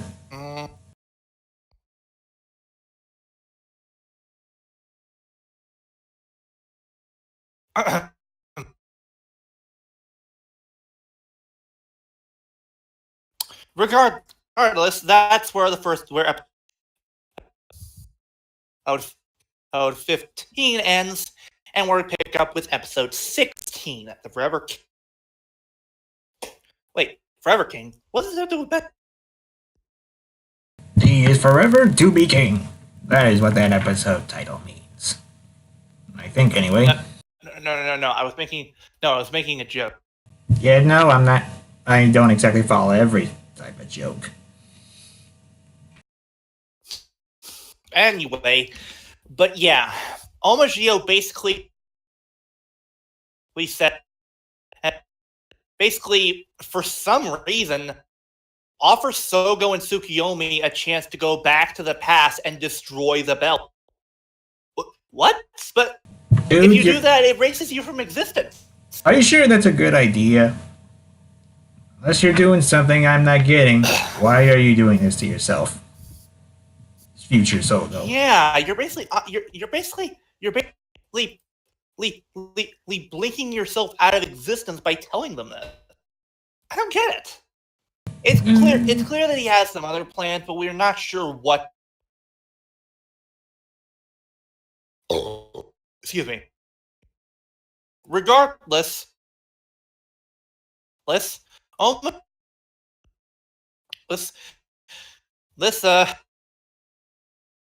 Suki, he and Sogo go back to the path. Oh, Gay, since he's kind of getting his ass kicked by Kashin. And though honestly, getting rid of Gates that honestly be a blow. But yeah, he basically arrives and basically says for Gaze to destroy his belt. Although, if I remember, Kate seems a bit hesitant on wanting to do that. Probably because he wanted to test to see. Probably he wanted to test to see if Sogo was serious. Before that, though, Sogo basically lets all that happen sink in. Basically, he asks Tsukiyomi a question: how long did it take for the Daimajins to activate? Tsukiyomi says it happened only several months after their arrival. But yeah, afterwards, Sogo basically arrives into Gaze, basically telling him to destroy his belt. Using the wizard's ride watch, he first frees it. Sogo throws the belt at Gaze. Gaze uses the wizard's ride watch to first and then destroys it, completely shattering it. And subsequently shutting down Kashin. I think. In addition, we also get to see. In addition, we see Omagio fade away. With a laugh. Laughing, as if he knew this would happen. But, yeah. Oh, and also, Gaze changes into X-State armor. Oh. Gotta show the kids. You can do that. Go buy our toys now, kids! Still in store. But yeah, so yeah. Basically, Gaze's mission has been completed. The belt's destroyed. Omagio can no longer be created. Yay. However, the Time Jackers are not satisfied, as they believe that the only way to truly be rid of Omagio is to destroy and ensure their future is to basically kill the remaining threats to their goal, killing Gaze, Tsukiyomi, and more importantly,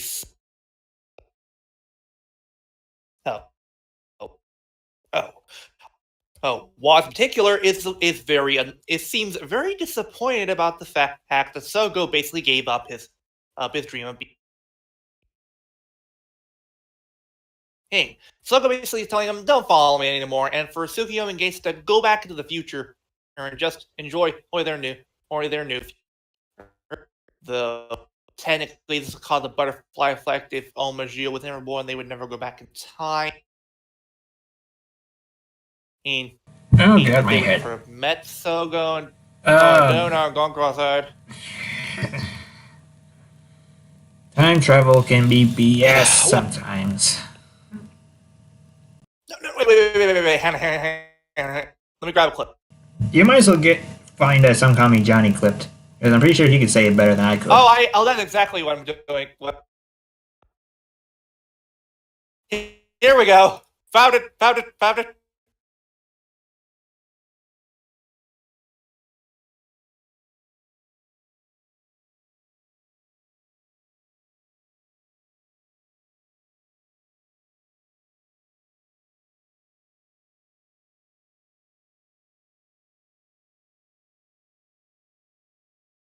hang on.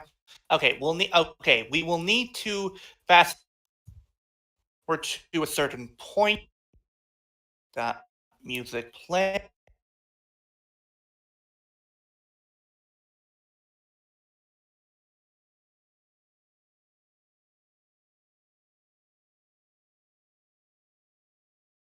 Okay, just to bring up this point because I know someone out there will, but Sonic 2006 was originally meant to be a continuity remake of 2. Time travel is bullshit. Why time travel? That's almost never a good plot device because if it's done incorrectly, which is very easy to do, shit like this can happen. And we're not even done with the story yet. I love that band. Oh yeah, that man brings much joy in his reviews. Anyway, but yeah. And yeah. If that wasn't bad enough, the Time Jackers basically reprogram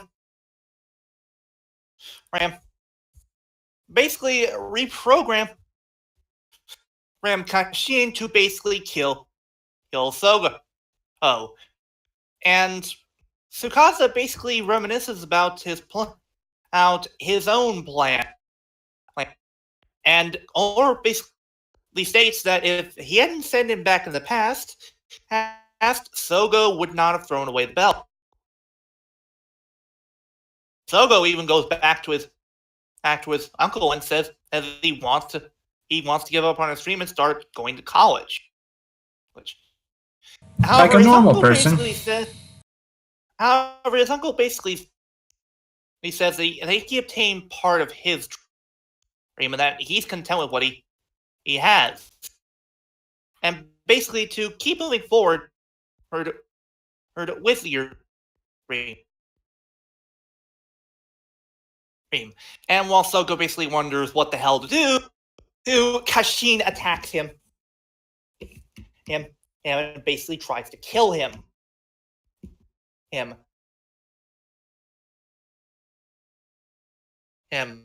However, when he's in trouble, Waz appears a new belt. Wait, what? You can make Where the hell did you get that? Yeah.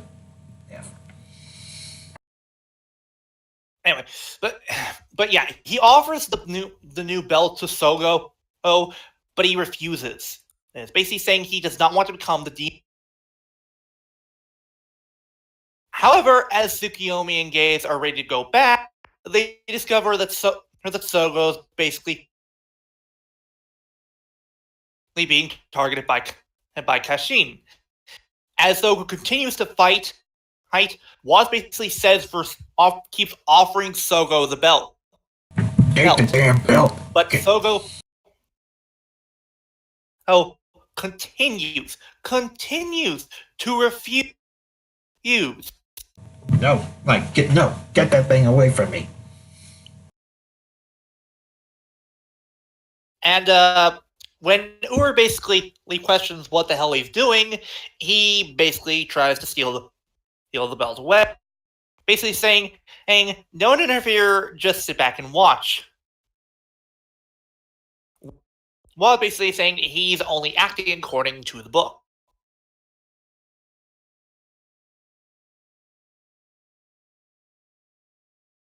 And just when it seems like Sogo's days are numbered, her Tsukiyomi and Gaze arrive. However, Sogo basically takes a shot from Kashin, and even though Gaze basically throws a sign in front of him and blocks the shot, Sogo stood in place because behind him there was a crying child that was defenseless.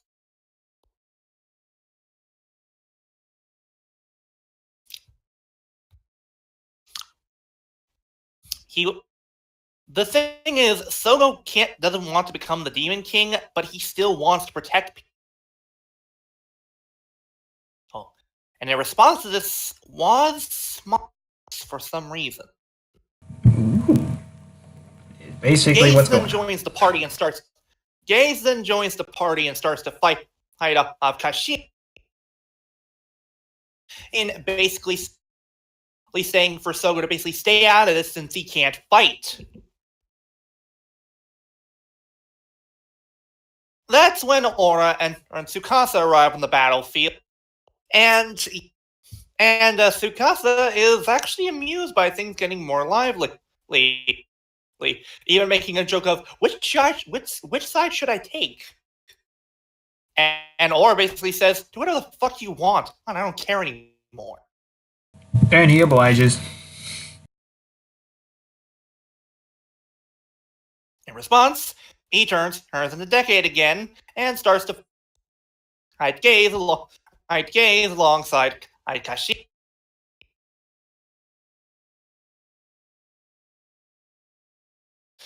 And then he turns into Wizard. How? Now I know what you're saying. How is he able to do this? Well, the answer's quite simple. Give me a moment.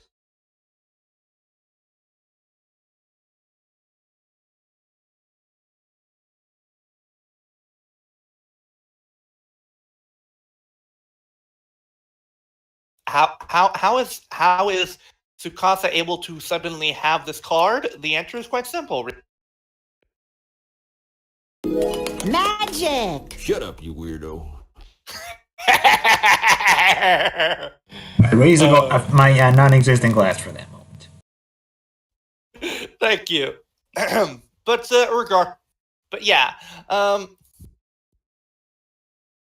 Tsukasa basically starts to fight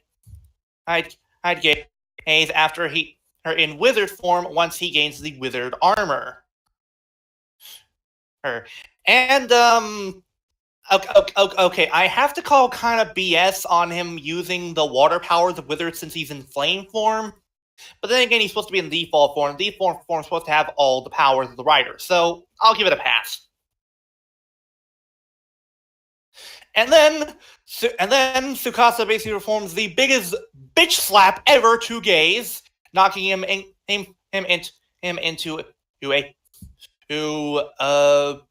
I want to say a ditch of some kind. Probably a ditch. Metal ditch, mind you, but still a ditch. But yeah, Sogo's knocked in with him, and the two basically start. They have an argument with each other, and Gaze basically realizes that, well, he needs his help, and offers his belt to Sogo. Even though Sogo is he basically he is too scared here to do it because he knows what happens if he accepts the belt again. But Gaze basically says that if he becomes the worst and most evil demon king, he will kill him. And basically saying that, basically offering Sogo to be his lifeline. If he starts to go off the deep end, he will put him back in line. This is a good moment. Correct? Quite frankly, I think this sort of moment feels it feels good, but I don't know. There's something about it that's not exactly jiving well with me. It feels forced, doesn't it? Yep. It's like I'm gonna kill. I'll admit it kind of does. But I see the reason that he's acting this way is because he finally sees how noble of a person Sogo was. He was willing to throw away the belt to prevent a bad. You know, I would have been. In theory, that moment should have been fine if Gates were to, I don't know, lighten up on Sogo a little more, or at least subtly. That's just. I think that's what they were trying to imply, but I'm not entirely sure. But regardless, with Gaze's belt in hand and somehow gaining back his ride watch. Okay. Sogo essentially Granted, that leaving thing wasn't destroyed along with the. Was it? No, but what happened to the ride?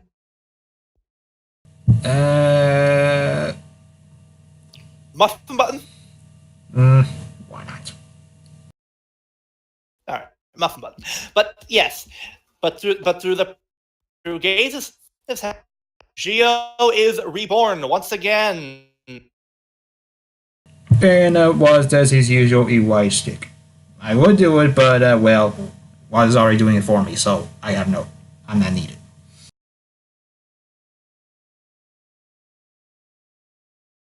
But yeah. This actually results in, honestly, a really good, a nice new insert song in the series. Yay, and we get a new insert song. And it's not like several episodes from, I don't know, like near the halfway point or something before we got it. I think, if I had to take a guess, I think this intro song might be sung by some. Well, I'm not. I have no proof to back this up, but I've never heard the singer before, so it might be his actual actor. If that's the case, bravo. Let's see. We haven't had that since Drive, I believe.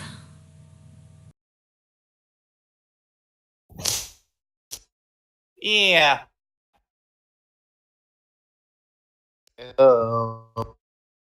But yeah.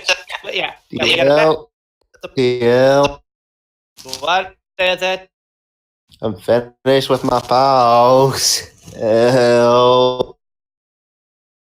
If you're asking for his help, Scotsman, I'm sorry. We can't do that. Apparently,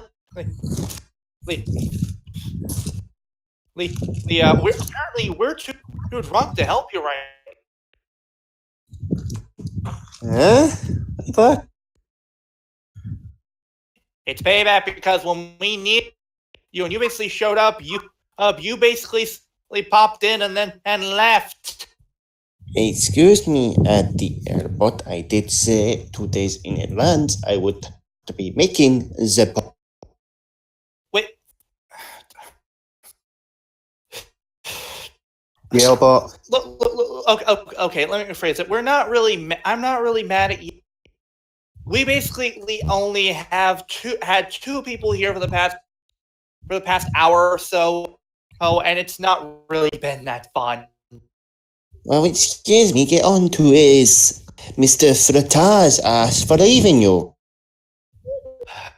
He basically had good reason. I have good reason. I know I was hanging a bit with my friends. He has reason to go grocery shopping. He apparently was forced to. Oh, sure, dear, but forced to go grocery shopping. I asked him. Apparently, they need him for heavy lift. Okay.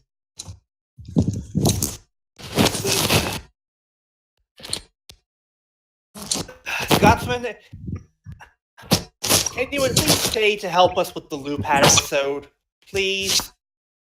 Once I get back to my house, I'm literally walking down the street. I'll be able to sit down in my bed and maybe sober up to help you guys. All right. In the meantime, I'll finish talking about the Geo episode.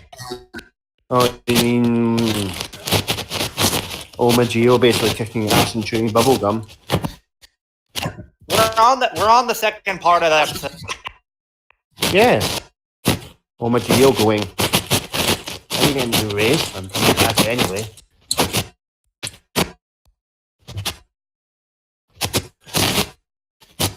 But yeah, my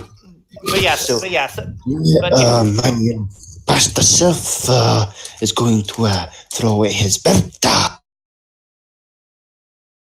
Scotsman, until you're sober, mute your mic. I'm sobering up right now. That was me doing a Triple H impression. Just mute your mic so there's no echo while I'm covering the episode, please. Fine.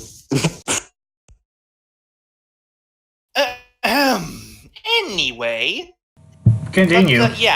Sogo transforms and goes Decade Armor along with using the Ghost Ride Watch to become the best form from Ghost. Great.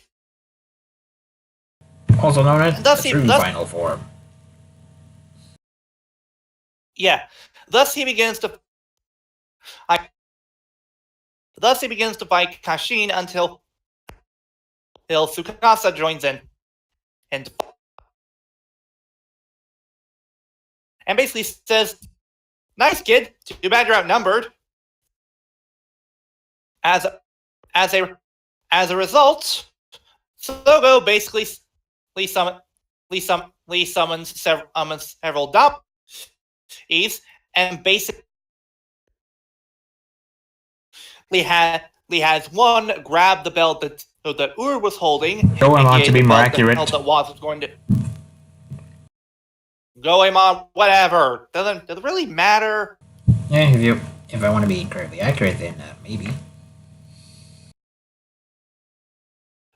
Regardless, Sogo basically has the Goemon on Damashi. He gives the belt that was going to give to him.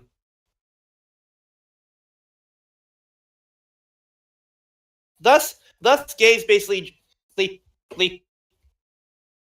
joins with Sin to fight both Tsukasa and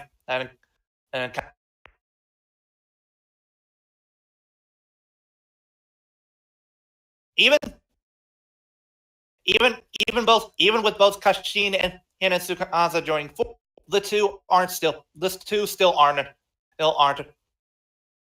enough. And Tsukasa basically says, well, all they've done is just even out the numbers. So Sogo realizes this and then decides on the idea for him and Gaze to swap ride watches. Gaze gaining the Ghost Host ride watch and Sogo gaining the X8 ride watch to give Sogo the power of the Mighty Bros Double X. Meaning now the two of them can double team Tsukasa. Or triple team, but yeah. It's No, double team. No, wait, I'm just remembering now. Yeah, never mind. But yeah, we see the debut of the Mighty Bros Double X armor, and it looks pretty cool. I like the fact that we have two different versions of both has. I'm pretty sure somebody realized, okay, we gotta have both. It wouldn't work without. We can't have this without both of them. Oh, so we're talking about O's Decade Mighty Action Double X. No, You said both, basically the two for. you said O's. I said Zio. No, dude, I heard O's. Pretty Yeah, botch. Okay, botch. What the? Oh, I'll just change the pick to Evil Chameleon. Anyway, so the time, they begin to fight, and then Tsukasa just leaves. He basically just like- backs into a portal and basically says, "See you later." Oh, my job's And then done. the Time Jackers basically decide to say, "Fuck this shit," as Ur and Aura basically summon their own time magians and to basically wreck both Geo and Gator's shit. But then Geo uses his amazing. Well, I've got two people now. Okay, you go off in the time machine. I'll stay here. Gold and silver, but Yeah. This Never- results in an absolutely amazing battle between all four time magines. And inside this time, I Mainly fucking because- love this fight. It's fast-paced and energetic. I think most of the CGI budget was pushed into these time machines. And And apparently we we see forget- that the time machines apparently have the same powers as the GoBots, because apparently they can shoot lasers from their hands. But then we also cut to Sogo doing his own speech. I'll be the demon king that saves the world. And we cut to Omid. We're not quite there. Shush. Okay, we can talk about how basic. We reveal how the time trackers are surviving these mech explosions. But apparently they basically stop time and escape just before they explode. In other words, they're just like, pause, walk out, resume. Yeah. However, during the fight between Kashin and Sogo, he's in the Mighty Bros Double X armor. We see Waz looking at the book as it seems to as the gears seem to change, and as a result, what? That's after he does the whole "I will be the demon king that saves the world" speech. Oh, well, my bad, but yeah. Yeah. After that, the book suddenly changes as the gears seem to move, and as a result, Waz smiles. After, of course, we get to my favorite scene where Omagio goes, "I knew I wouldn't be gone for long. My past self was going to bring me back." Yeah. He knew he was going to be back. Because he himself made that decision. Or did he? So, he's either Geo or he's Gates. We do not know who yet. Look, we don't know. Here's the thing: we don't know who Omagio is. All we know is that he claims to be Sogo, future self. But here's the thing: we don't see his goddamn. Not yet. We probably will eventually get to see, and it's probably basically Joe the Hazy's actor with a couple bits of makeup thrown on. Possibly, but after that, we see the Daimajin going behind.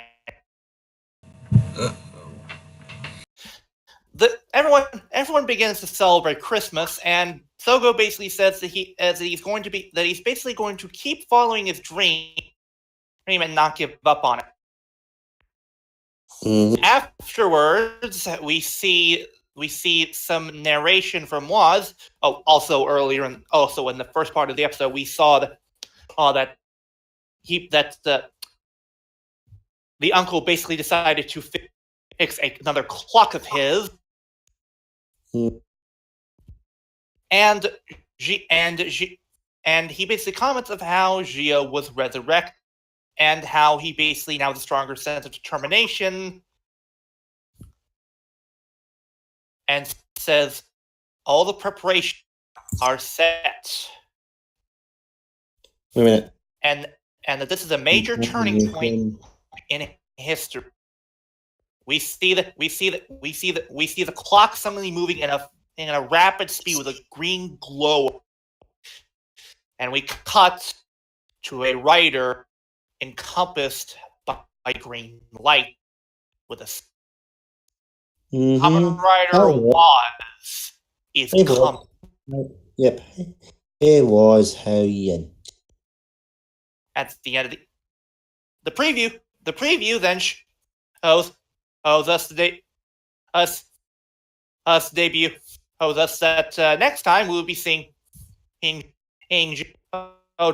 forces with a ninja. Joining forces with the Kamen Rider Shinobi. And we also see. Also, I'm bringing back. Wait a minute. Wait, hold it. Stop. No. Real quick. I need to comment on this. Those are Death Stars from Forza! Lazy! What exactly do you expect from this show? Yeah, but they have to reuse suits once in a while. Kamen Rider was. I don't know. You seem to be missing a moustache, a baguette, a French flag. Do the full thing if you're going to be wearing that. If you're going to go the French way, go full French. You don't go half French. You go full French. But the preview also shows us the debut of Kamen Rider Waz, who claims to be the creator of the future, and he's wait, the second Waz now? What?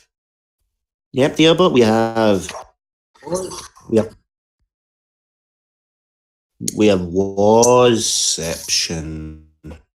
Wait. You know what this reminds me of?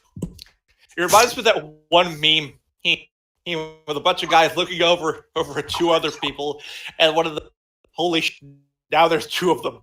Mm-hmm. Okay, but I want to comment on this two-parter right now. This was fantastic. We got the big bad kicking ass. We got the hair coming out of us. This to me is what really cements Sogo as a character. This shows how determined he is. He's not all about being the king. He is all about helping, of creating a bright future, and he was willing to throw that all away just because of the thought of him being a horrible person. Episode 2. That is noble. That is incredibly noble and brave of him. Very few would ever give up on their own dream for the sake of others.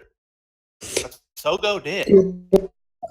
I also think, didn't Flutter confirm that the writer for these two episodes was like the main writer for Shinkenja? Holy shit. He can actually write good drama. Can you see that again? I think Flutter made a comment that supposedly this art deal was handled by the writer of some of Shinkenja. Or most of Shinkenja. Okay. Hammy. You know what? I will look this up right now. To the writer wiki. Okay, let's see here. I'm guessing next we have to talk about the Lupa episode.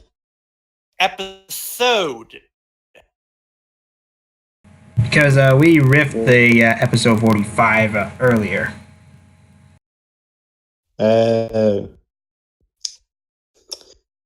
Yeah, you missed out. But sorry, I had personal friends to deal with.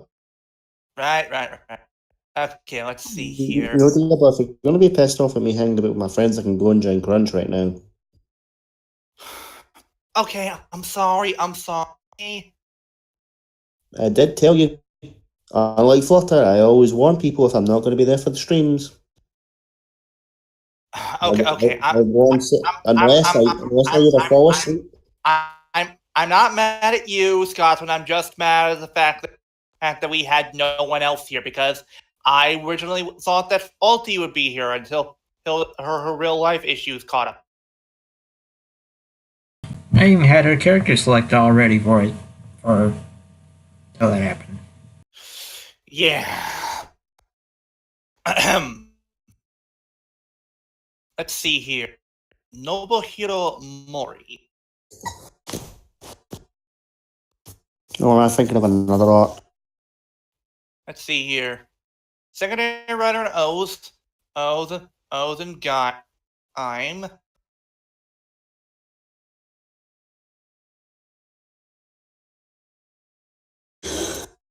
Let's check Super Sentai. I don't know. Oh dear God! This is the same man who was the head writer for Q Range. Yeah. Yeah, but I feel sick. I'll be right back. All right. Probably hungover. was expected. But yeah, I really enjoyed these episodes. They definitely did a good job of cementing Sogo as a good character.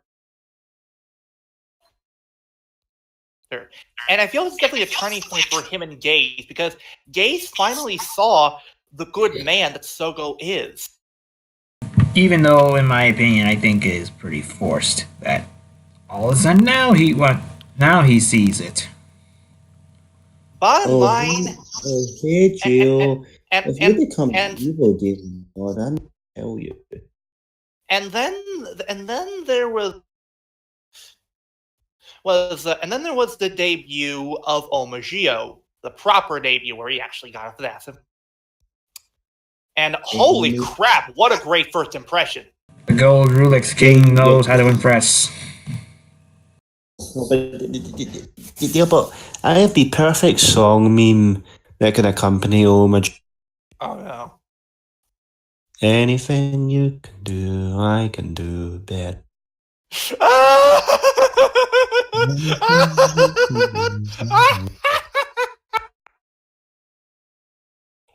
It's the perfect song. Ryuki is the Ryuki. Oh, Kiva, here's Kiva. Hey, Kuga, here's Kuga.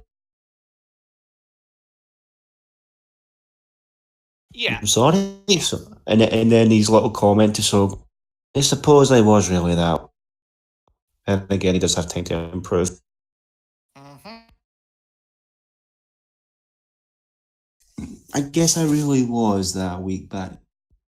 Oh, how far I've come. Alright. We understand, Kuro. You're very busy, man. But probably the main thing about these two episodes. This shows you can actually write a tokusatsu story with continuity. Yeah.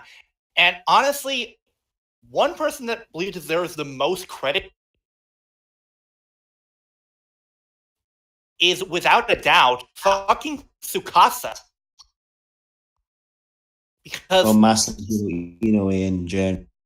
That guy has definitely improved since he started off in Decade. Yeah. The reason why I say it is because here's the thing.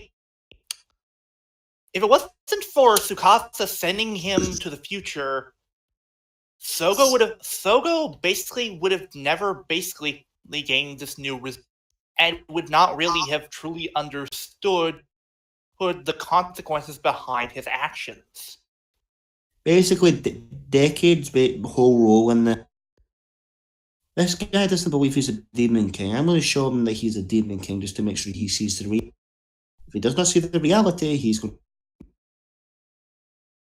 And that is the reason why Tsukasa was. He was there all along to make sure that Sogo was on the right path. But it kind of draws parallels with Tsukasa's story. He accepted from the very beginning he was the destroyer. He accepted, but he basically wanted to do everything he could to stop. Sogo was just like, oh, I'm not going to become this lord. Oh. Then again, Omagio is. See, Sogo, this is what you are to become in the future. This is where you are right now. You stop. Yeah, 16 episodes in 7. Tomorrow, 7. Around 40 episodes. 30 episodes. Give or take. So, yeah. Sogo, here's where you are now. You'll get Geo2, you'll get Geo2 meets, then you'll get your equivalent to Omagio.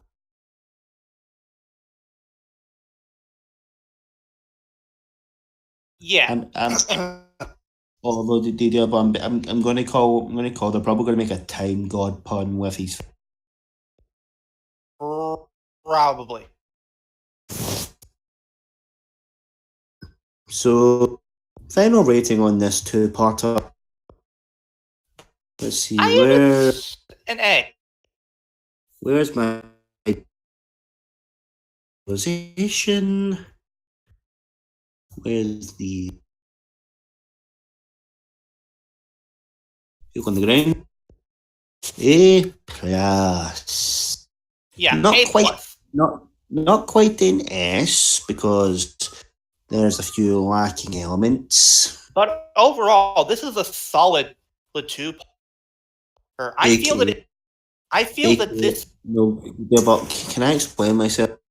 Go I ahead. would like to have them giving a bit more information on the Oma date or the date of Omaji. Oh yeah, I forgot to mention that. Go ahead. Oh yeah, and I'm Basically, back for now. He's Come back. Yeah, basically some machines to I destroy was the trying to world find my earlier car than keys and anticipated. couldn't find it. So basically, from what we can understand, the day of Omar is when he decided to lay waste to the world, or when he gained his ultimate power. I mean, these machines are going to lay dormant till the end of the series. They're going to reappear when Omagio comes to the past. So, so it was gonna kick what happened while I was gone? We gave Nothing we kind really. of gave our we gave our ratings on the episode, and I'm just trying to pick plot holes in this thing because we mentioned something, we don't explain it too much, and we basically leave the fans one. Fuck is going. And then there's also we're covering Lopat episode 44. Mhm. 44 is the one with the The second part of the Satoru two-parter. oh.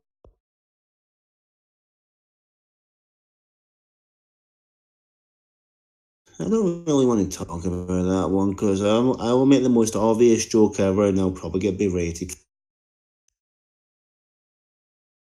So what? Does that stop you before? When I'm sober, no. When I'm slightly tipsy, yes, because I don't know what my brain is going to say in these next few. Scotsman, just don't worry about it. Say what joke you want to. Okay, to get my full thoughts on episode 44 of Shouldn't Lupat, we- without going into too much detail. People! They're made of people! Eh. Does that cover everything on episode 45 of Lupat?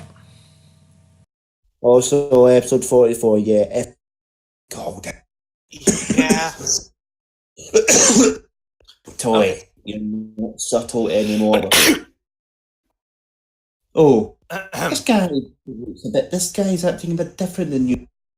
Subtle, like a brick, the face of Noel. Yeah. Which Matty G wants to do. Let's go over that. You'll recall at the end of last episode, Noel was being hunted down by Satoru, who due to him being revealed to be a gang spy. Or a gang war spy.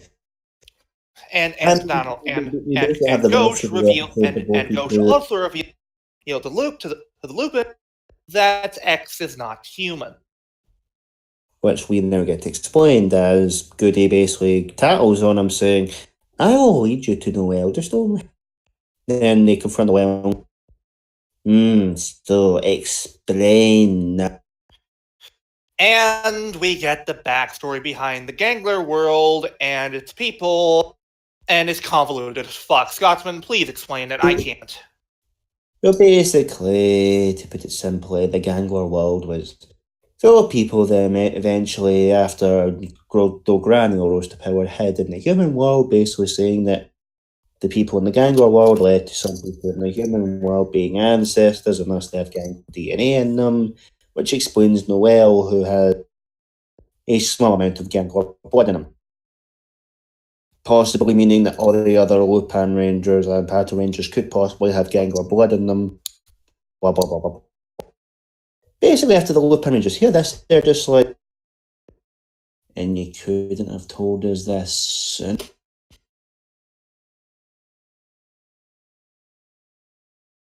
Like Noel, all you had to do was explain this, and then nobody would hate your character. You were introduced just fine. It's just when you started keeping these secrets that you've started. Oh, and then we cut to Keiichiro and former and this is Nick. hold on. We need to go. I don't think we've gone. Blah blah blah blah blah. Hold it. Stop. We need to go over thing with Noel. On our step. We'll get to that when we talk about the Koguri. Right. Anyway, continue. You were saying before? So Satoru and Keiichiro are in the car. They bring up their past, how Satoru used to be the calming device between Tsukasa and how he used to play music. And we also see as he leaves, basically explaining how he's always suspecting Noel and that Noel was Then he leaves the car, leaving his little MP3 device, and it cuts to the dojo where Koguri comes in after hearing Umika go, well, who the fuck was his loved one? And Koguri goes, our missed. And then we have to pick up Apparently Arsene took in Noah and raised him as if he was his own son. I have several questions. How is the motherfucker alive? How's the motherfucker alive? How's the motherfucker alive? How's the motherfucker alive? How's the motherfucker alive? How's the motherfucker alive? How's the motherfucker still alive? Okay, I think we get it. Why is he alive? I mean, how is he still alive? Yeah, how the fuck is Arsene still alive after what? Let's see, probably a couple 100 years. Now, Koguri explains as it's exposure to going between the Gangler and the human realm. I'm calling bullshit. We've seen a collection piece in the opening. Fucking clock. Let's say it's the clock. Stop his time. That'll be the simple fucking explanation. It's also probably the explanation why Dogranio has not aged slightly. That's what I'm thinking. Either being slowed or they've stopped. However, it's all really to find out that after. Hold it. Let me talk real quick. So, after that, we cut back to the global police, where Tsukasa and Sakuya start to think that the story doesn't quite match up, since there was leaks and reveals of information even before Noel arrived. And then also the whole fact and then there's also the whole fact that why would Noel leak a plan? He basically told to the global. Meaning the betrayal did not come from within in the Japanese branch, but the French division. Thus, Sakuya, Keiichiro, and Tsukasa. But they should have suspected it. Aren't the French are known for their betrayal? Satoru isn't French. But now Tsukasa and Sakuya started to suspect this, but what tipped Keiichiro off was something that Satoru carried, his music player, which had it. Or as Keiichiro put, it's Satoru. Yeah, we found the truth. There was nothing to hear.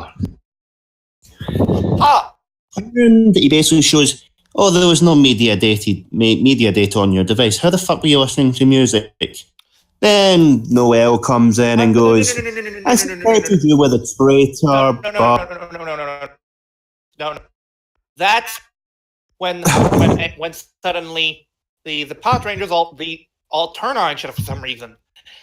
And, well, it's not because they chose to. They were instead being controlled by Satoru, or rather... But before you reveal his name, let's discuss his line. Wow, you comps sure have keen senses. Yeah. Now, Noel, come. Noel goes, I suspected you was the traitor, but I never suspected you gangrer, monsieur. Apparently back when Noel pulled his gun on the pot, he was being controlled, and that. Basically, we learned in the previous episode that Toku Gale had collection piece stolen from him by a particular gangler. We find out that it was this particular Status W, who has two collection pieces. One to controls the body, one to controls the voice. The voice control being the fucking microphone bat Shurikenja, and the other one being the wing pentact from Abaranger, which was Toku Gale's original collection piece. Yeah. As we see in the picture in the previous episode, revealing what it was. We also figure out that basically this gangler had... We'll talk about this at the end, but this gangler basically states, after being found out, basically saying blah blah blah this, you foiled my plan. Then We get the big reveal from the gang. But the Pod Rangers have one question for the gangler. Before we get to that, would you like to reveal this gangler's name and how stupid it is because it's a pun on seahorse? Put his name in the chat or something so that I can see it. Uno momento, go to the Wikipedia. Since the only person I know I can get the names quickly. Lupin Ranger. This is Battle Ranger character. There is the character tab. Uno momento, see the press. Story, character. Going all the way down to the bottom. Don't mind my just French accent. Okay, that's the movie there.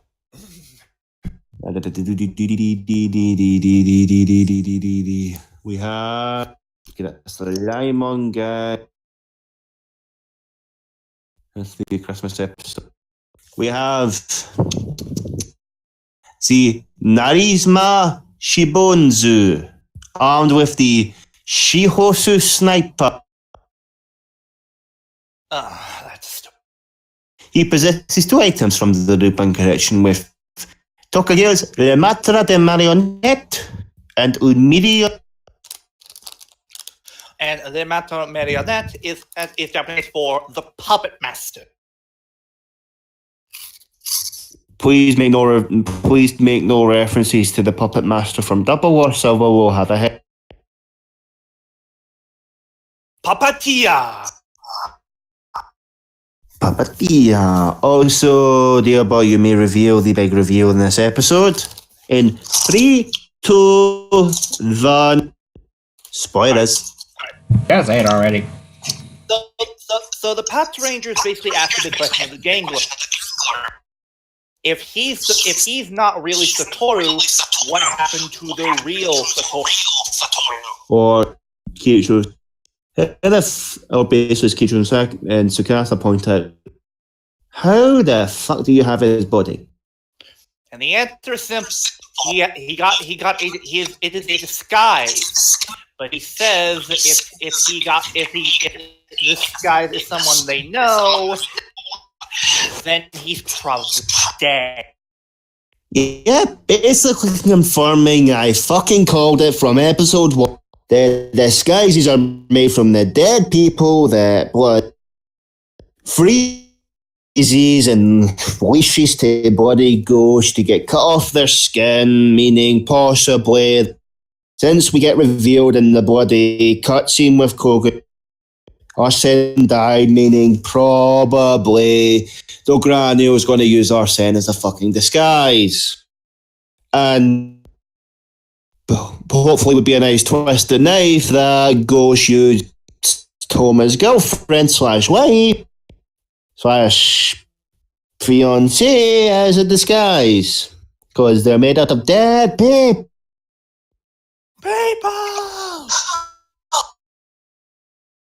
So, the Pot Rangers are naturally pissed the fuck off at this Gengar and let him have it. Yeah, the deal about there actually is a comparison I can make to a Doctor Who villain with this gang, with the disguises of Lupat. What? They're the fucking Slovene. Mother of God, you're right. They basically use the skins of people as disguise.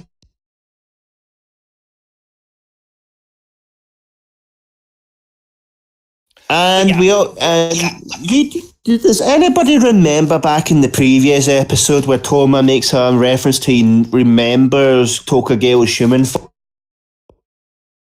If everybody looks back at the very early episode 1 or 2 of Lupat, you'll see in the cutscene where Toma is running towards his girlfriend, Tokagale's human form is frozen in ice. Meaning that's where his body was found, that's where his body was retrieved. And if Zamigo has any particular connection to a body, say for instance the Lupin Rangers people, he probably keeps them in his private collection to go for disguises, meaning let's just say the Boondoggle guy who was the actor who played the shop owner in Jeet, could be the shop owner in Jeet who died. Anyway. Is that for everybody? I think I've had too much to drink because I'm thinking way too much into that. Yeah, probably did. Anyway, I would like so Lupin's come in and steals second boost before basically giving of course, Noel's power up. But after basically the Pato Rangers go, you done fucked up. Now we're gonna kill your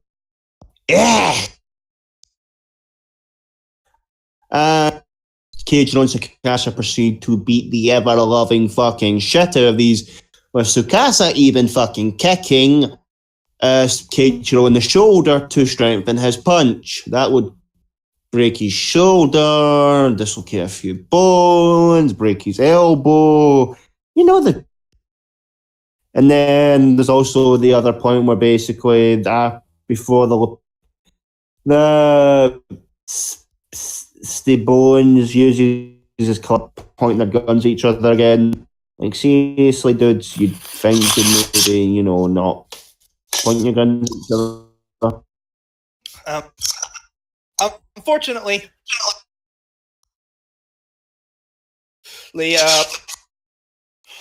Ghost basically arrives after they destroyed the Gangler to make it grow, and this is where we actually get something fans have been wanting since the damn episode where frickin' and Siren Striker appeared. Siren, Patorize. Or I'm just going to make up a fucking random croak. We have Siren Pato Kaiser. About time it showed up. I kind of prefer this over Siren Lupin Kaiser because it fits better. I agree. Like, seriously, you have a crate, a bike, a massive fucking cannon, and you have the Pato Ranger logo on a Siren Striker. Siren Striker, who also just so happens to have the Pato Ranger logo on the side. meaning it was built for the Pato Rangers. It was just given to the Lupin Rangers because they make more money. I think we get that point, Scotsman. And after that, we basically get to see this Gangor get the motherfucking shit up, pushed up to him. About this Gangor kid say he.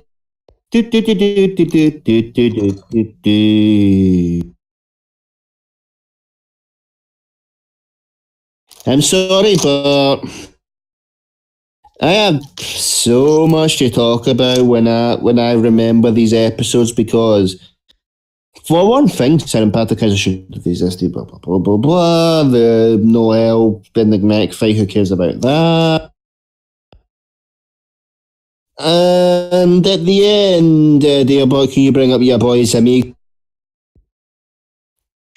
Right. The Amigo basically mentions how he's disappointed about the fact that the gang basically he was his source of information. Yeah, well, do you guys remember how Del Granny was like, oh, I'll get lovely juicy information from the Amigo. I wonder where he gets it from. Well, we now know. Turns out he had a boy right at the source. Right in the source of the French HQ, where all information from the GSPO flows. And I'm going to guess Satoru, after his accident in another Pater Inigo, probably was pretty high up. Because him getting access to information on Gangor transfers, Lupin Peace Collection transfer, Right. the locate how to get Gauche into police headquarters without tripping alarms, where we see when she revives the alpaca guy. After the fight with the gang learn their mechas, we get a quick scene of Keiichiro and Tsukasa looking out of the nighttime, holding an MP3 player the Keiichiro had after being inspired by Satoru, saying for him to watch over for them as they ensure her to deal with the gang threat once. Now, I'd like to mention that he said they'd probably be dead, meaning maybe the disguises are just scanned from people. I think he's implying they're just like, oh, we have a dead person. Gosh, get the scalpel. Fresh disguise, fresh off the body. Who wants it? Going once, going twice. Sold to the seahorse guy.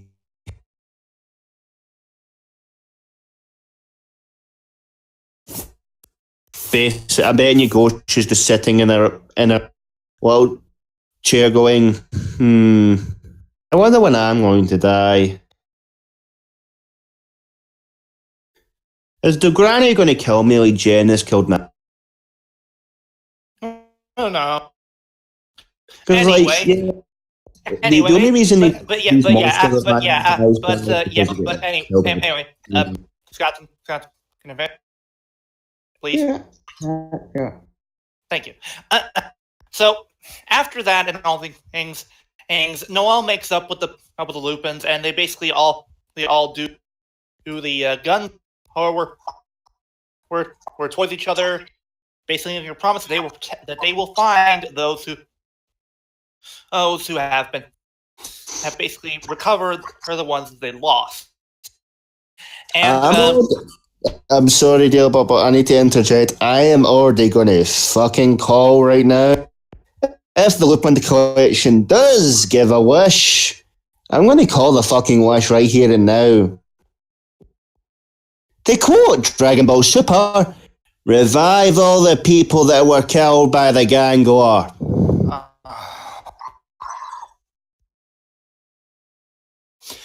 Right now, that's what they're going to do, because if their loved ones have been killed, they'll be revived. Everybody that became a disguise will be revived. Everybody that was killed back in the Gangor world will be... Technically, the Gangor may have been killed by the Gangor, meaning they'll be revived. Everyone lives. Yep. And basically it goes back to hunky dory. We cut to the mansion where Arsene, Koguri, and Noel are sipping tea. It cuts to Bistro Jure where they're all sipping tea and being hunky dory. It cuts to the police office where, as we know from next week's I think it's either next week's or the next episode's preview. Keitro finally figures out the connection. The insurance people are the thieves. Meanwhile, the Lupin Rangers are kidnapped by a red-safe gangler and forced to do game show questions. The fuck? And Isn't there all cross-dressing? And I thought they wouldn't do that again. They proved me To quote wrong. Maldra, brother Dealbot, get the heavy flamer. get the flavor, the heavy flamer. No, get the heavy flamer, then the multi-melter, then the missile raider ray, then the fucking night. I get it. Don't need to drag this out too long, dude. We get it. You're already boring me. I'm sorry, Kuro, but if I'm a one-trick pony, it's why I do that. Speaking of which, I need to find my phone charger. Anyway, but overall, I thought this episode was okay. I give it a B. Same thing. It's a B. It's a B-worthy episode. That's because the whole revelation with the people being the gangler disguises, I'm just like, yeah, I called it. Like, this is 44, so Yeah, 43 and I will admit, this idea that you mentioned involving disguises, it's rather disturbing when you think. It's essentially the gangler wearing the skin of the dead humans. That's twisted. Wow. Makes me like, what? Not even the show where Sentai villains have done something that sadistic. Consider that a first.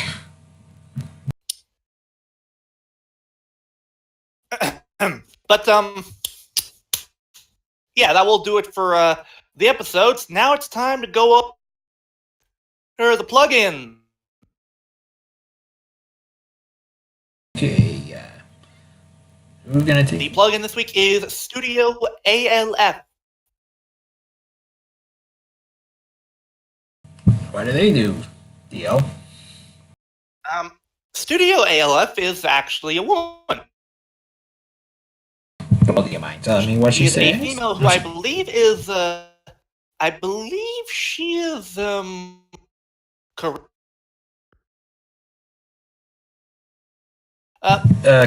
she basically I don't know, but I don't think she's Japanese in nature. Well, that's one thing I know. But we Asians do tend can be confused by certain people. Regardless, Did you, if I remember correctly, she was the one we listened to the build cover of? Yeah. Oh. What? Crunch just informed me of something me and you need to take care of after this. It's going to have to wait a while since we still need to do the topic. Okay. I've listened to some of ALF stuff. She is Korean as far as I can tell. She just learned Japanese to sing the song. And I kind of prefer her version of Be the One over Beverly. Wow. Wow. That is a major blasphemy, dude. Dude, I'm not disagreeing with you. I think it's good, but woohoo! I'm sorry, but yeah, thank you the original. I do have some respect, but I believe ALF just hits the notes a little bit. Fair enough. But Studio ALF has done tons of covers from anime to Toku. She's done covers of No Game, No Aim, No Life, Be the One, Next Level, Over Quartzer, Excite, Union from Gridman, and Alive Alive from Ryu. Fucking WBX from Double, and most recently, uncover a acoustic cover of Butterfly, and also did a cover of Adventure Zero 2's opening Target. Oh, Target Akai Shogeki. I remember that one. That's not my favourite Digimon opening. That belongs to. In the Japanese, it belongs to Fire, but in the English, it belongs to.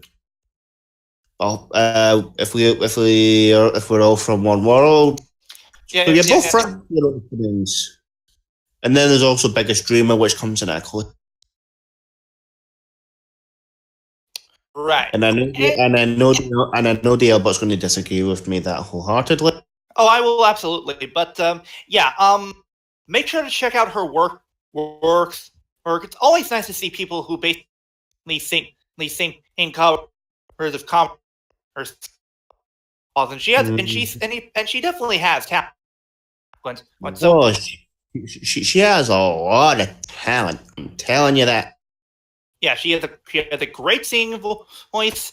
Definitely support her and check her out. Her work. We will make sure to provide a link to her channel in the description below. Now then, it is time for the topic. But maybe long overdue for your BL. But I just decided to pull up the document. So the last keyword puzzle was the Geshcon Breaker. That was Kuro's, was it? Yeah, that was mine. Hey, Kuro, you get a. Now keep that cookie and if the Albot says put the cookie down, tell him to fuck. I was gonna eat the thing anyway. I remember what you're. Yep. I'll go grab some popcorn. You want to go? Oh yes, because the topic. I've been looking forward to this. And I'm gonna feel old just watching this. What? It's time to journey through the Albot. The decade! Whap! Decade! I'm making a pun because you're the biggest Decade fan I know. Yes, people. This week we are doing... Your brain may as well be that fucking cube from the Decade. Hey, let the man do this retrospective already. You want to see him fanboy over. Yeah, we've already spent almost 3 hours. And I beat you. Go on. Get on with it. Oh, look who's talking. Anyway, but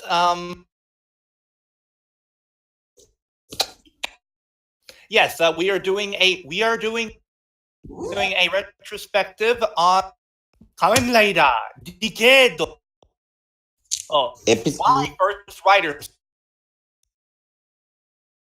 Technically, that goes to actually Dragon Knight, technically, but that's neither here nor there. Your first Japanese Kamen. Yes. Honestly, mine was Kiva.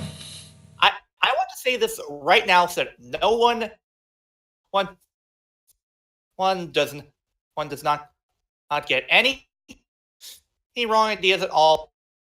I love Deck. I know people hate him. I know for a fact that he's he's one of the most despised writers in all of Heisei Comics. But I still love Deck. Hey, I love the show. I'll admit it had problems, but I love the character. Well, I only like not in use and Tsukasa. Yusuke can go dynamite. But yeah, let's go over this real quick. I won't go too into detail about this. It's because, well, that's the Shinta's department, and I don't really know much about it other than the fact that halfway through the series, the writer for a decade was fired. Hey, it wasn't hard to see why. Well, here's the thing. He had a plan. It's just Toei basically decided to give him the boot.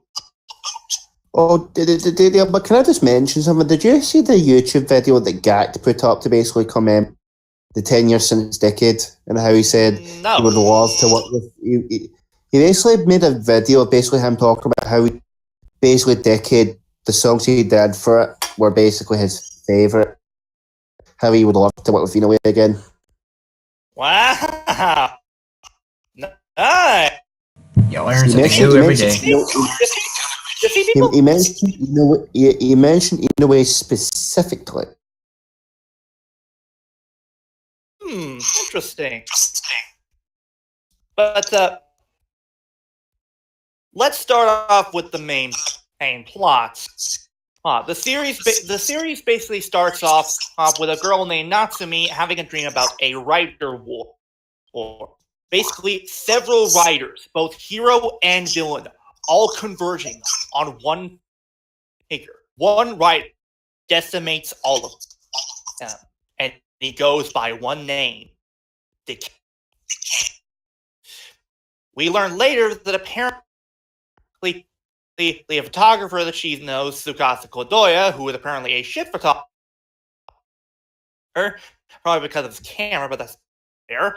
But basically, they learn from, of all people, Wataru, who, yeah, I don't get it either, just go with it. But oh, hi, father, son, or son, father. Regardless, Wataru basically says that in order for Tsukasa to save the world, he must travel to 9 different Heisei worlds.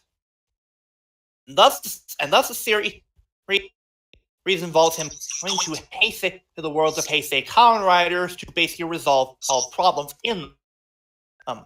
Though all of them believe that he is the destroyer world due to an annoyance known as Narutaki, who apparently despises this decade and wants him dead. Who is Narutaki? What does be with Tsukasa? That's a very good question. We have no idea. Narutaki, just forget about it.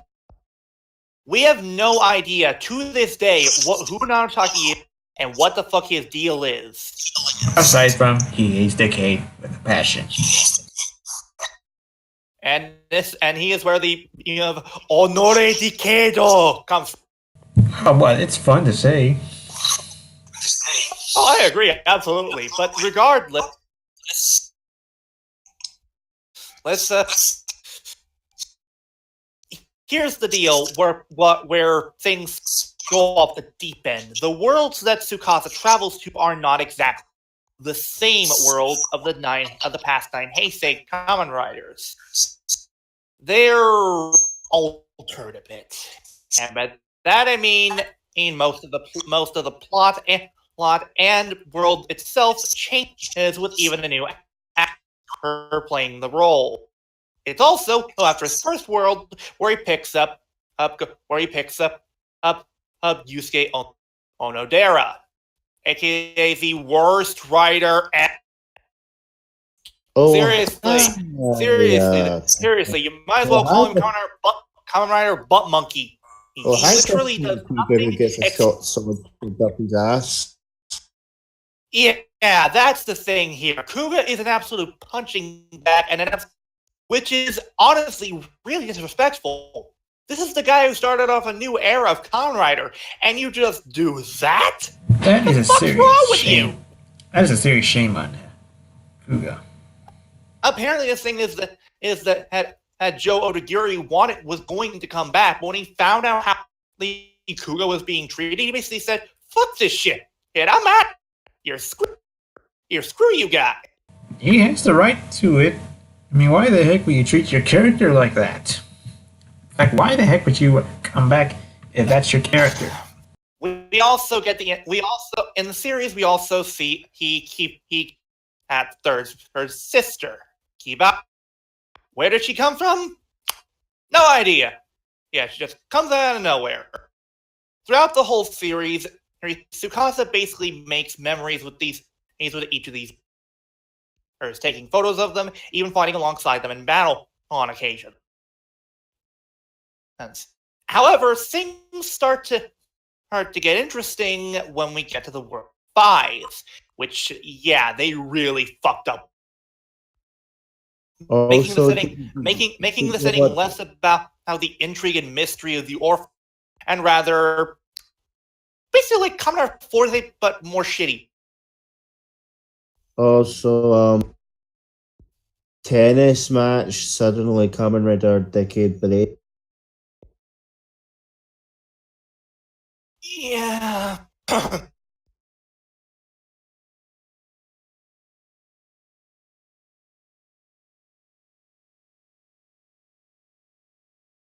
But, yeah.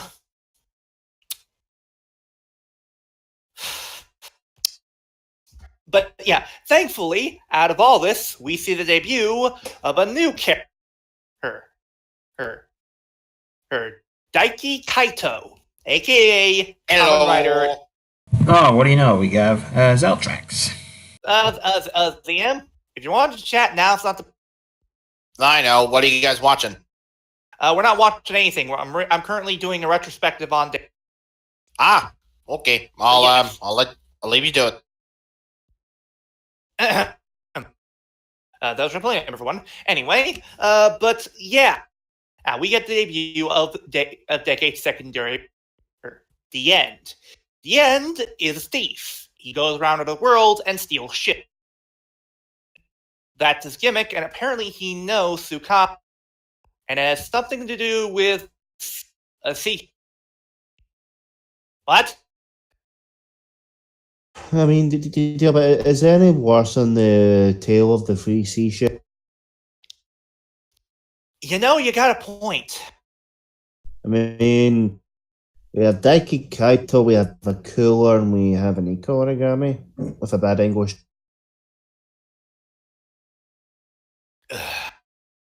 Yes, I reminded you of that you gave me when read. No, you know what? I'm not going to Dave. Zombies! Oh. Attack! Uh-oh. Idea that. Can I just mention something? What? You're trying to attack me with zombies. Let's see. If I look at my window right now, yes. It's Saturday night. Zombie 1, Zombie 2, Zombie 3. Oh, there's my little brother being a zombie. Wow! Wow! It's a Saturday night in Scotland. Either there's a football game and everybody's getting pissed in general, or people are just getting pissed because why not? It's a Saturday night.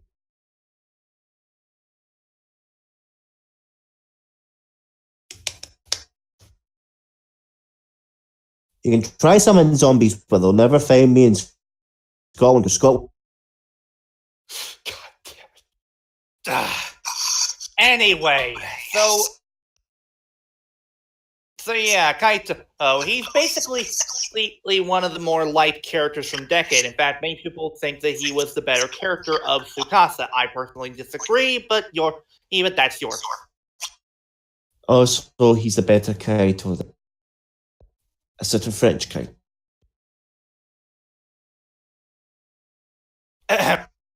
Yeah. But after traveling to the world of Hibiki, Tsukasa arrived in the Nega world. Oh, so wait a minute. A world mirror to Natsumi. And I have to say, Yeah, but I was love that? Yeah, but I need to. I forget. Was that after the Hebe? that was. Wasn't it? So it went Hebe key then to the bit where he got Touch, yeah. touchpad. I real quick want to comment on this episode. I love the Nega World 2 part. Mostly because of the mere concept of it. The Nega World is a world where there are little to no. Most of them are replaced by kaiju.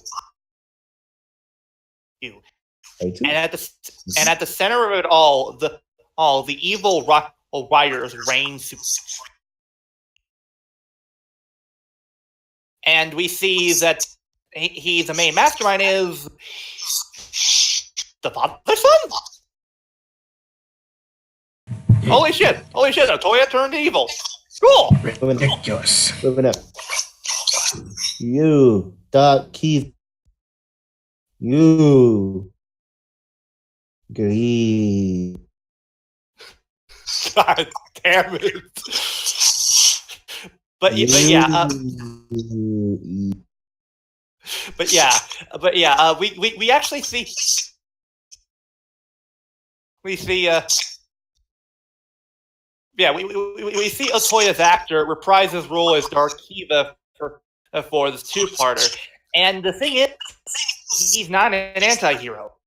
He is full-on evil.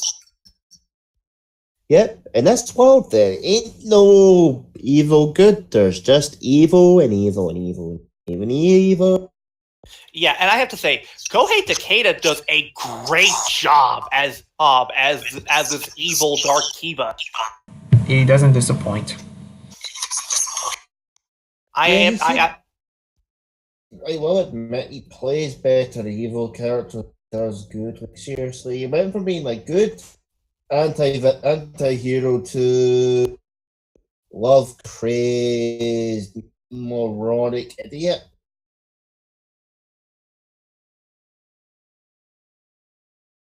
But yeah,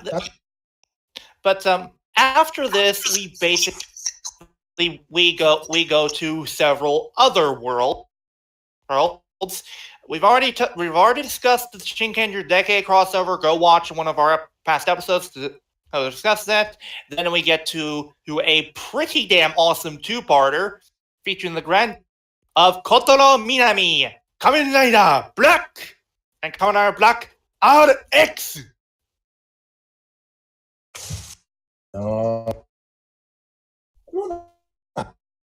And we get a pretty damn awesome moment in the episode where by the way, we forgot to mention this thing about how Kaito, unlike Tsukasa, he can't turn into past riders. He can summon them. Like his personal army. Oh. Like the Ryo Trooper.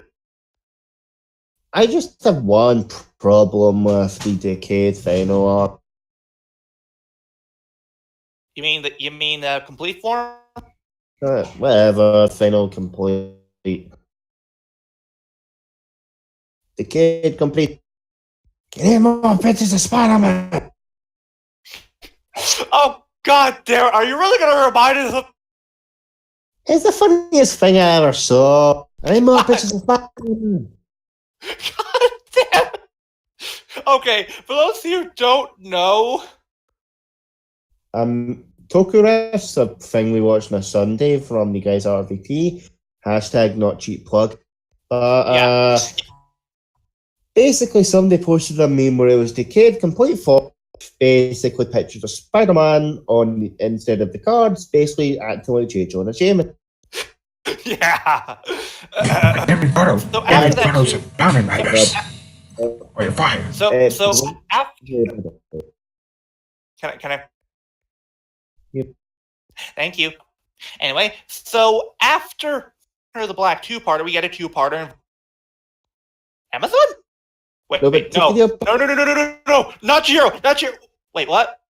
Oh, it's not? Okay. It's the original Amazon. The Black two-part. So, yeah, we forgot to mention. The Black two-parter brings back... No, dear, but I wonder what Kotaro Minami is going to say when he hears Joe the Haze turned evil. Yeah, don't forget in 3 separate occasions, technically. Or is shit like that? Hey, Joe the Haze, what time is it? Right, time. Or I'm Ava time. Oh, Or the other time, finish your time. no. I'll tell you. I'll tell you what time it is. Stop. It's hammer time. Now, real quick, we need to discuss that Decade actually brought in a new villain in the Black Two-Parter. The return of the villain Apollo Geist, though it's not the same Apollo Geist, rather But Apollo the one Geist. that's apparently the security chief of Dai Shocker. Yes, Shocker is back in this series. This is the first time they decided to bring Shocker. Yeah, I'll be back in a minute. I need to go make myself useful. Right, but or they're still bringing back Shocker over and over and over and over. But the form he takes is a man called Guy. What? Wait. Just Guy? Yeah, just Guy. Oh, his name. Oh, what's that guy's name? You just said his name. Wait, his name is Guy? Yeah. That's the guy's name, Guy. Yeah, that'd be one conversation. One small conversation, like, what's that guy's name? Oh, you just said his name. His name's Guy? What's the guy's name? Guy. No, really, what's the guy's name? Guy. Just tell me what his name is. Guy. Who's on first? What's on second? But yeah, Apollo Guy basically acts as Decade primary villain for the remainder of the series. In this basically has the power of the Perfector, which Tsukasa destroys at the end of the two-parter. Basically, it's an artifact that's attached to his health they can use to basically absorb the lifespan and from people. But yeah. So after that happened, wait, what? We're at the end already? What? Mm-hmm. Yeah. Decade is one of the shortest Rider series ever, clocking in at a grand total of only 31 episodes. Shortest in the Heisei era at the time, by far. And apparently it's because the critical reception and the production for Decade did not go over. Or it's because Shirokuro is an asshole. I honestly heard that they wanted to try and separate the airing dates between Kamen Rider and Super Sentai, but I'm not sure which one it could be. Regardless, the final 2 episodes involve the world of the Rider War, wherein it starts with Kiva and Blade being at war with one another, even siding with their own villain factions. And so that's how you know things are getting fucked up. Even Hibiki eventually joins in. However, we learn that this is all a ruse, and that the true plan is for Apollo Geist to marry the Queen of the Fangire, in order to gain her power. Yeah, I don't get it either. But through this, he becomes Super Apollo Geist, and the only super thing about it is a headpiece. It's better than nothing. Lame! Weak. That is weak, man. But as Super Apollo Geist, somehow he gains the ability to merge the other Rider worlds. As a result, this basically makes all hell break loose. The series the series ends with all the Riders, hers converging on Decade to attack him. even Kaido joining in on the fight and getting in one last shot.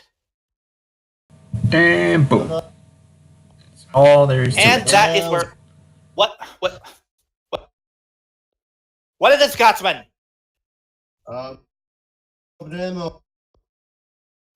What? What is it? Family wants me to help out with the Christmas. Go on and go. We're nearly done here anyway. Can I give my final thoughts on Decade? Fair enough. Go ahead. It should not have been a reason for them to split the superhero tag. Oh, is that the real reason? It was basic. Decade was made that short because they were like, we can't have Super Sentai and Kamen Rider debuting on the same week, so let's create a short enough to split them in a. Oh my god, that's stupid. That's how we got double in September. That's how we begin every raid in September. So the reason why Decade was cut down short was because they didn't want because of goddamn superhero time. Yep. Basically they were using Decade. They were using Decade to basically move Rider behind the debut of Sentai, so Sentai would debut first and then the new Rider would debut to split the debuts. Oh, good god, that is fucking stupid. That's the whole reason we started getting Riders in September. And then with games was basically with October before Bill went back to September. Yeah. But basically they were trying to push Rider back to make sure so that Sentai was more successful in ratings. Well, basically, yeah, so if Sentai that's what it sounds like to me. They'd get the toys on the shelf first, and as soon as Rider debut, they would put a little of the toys on the shelf. Basically, they were trying to cut Rider.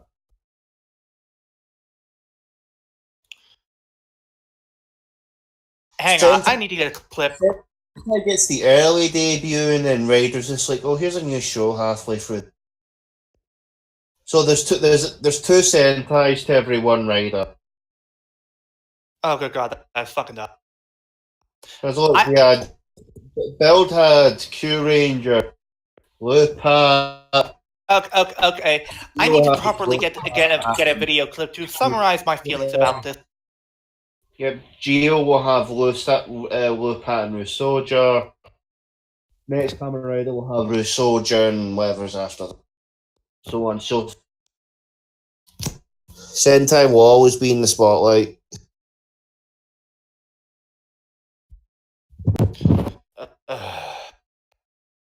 So what was the I'm guessing we're finished with Decade now, or no, I'm not quite done. We're not quite. With this Mr. Kurokage X128. No,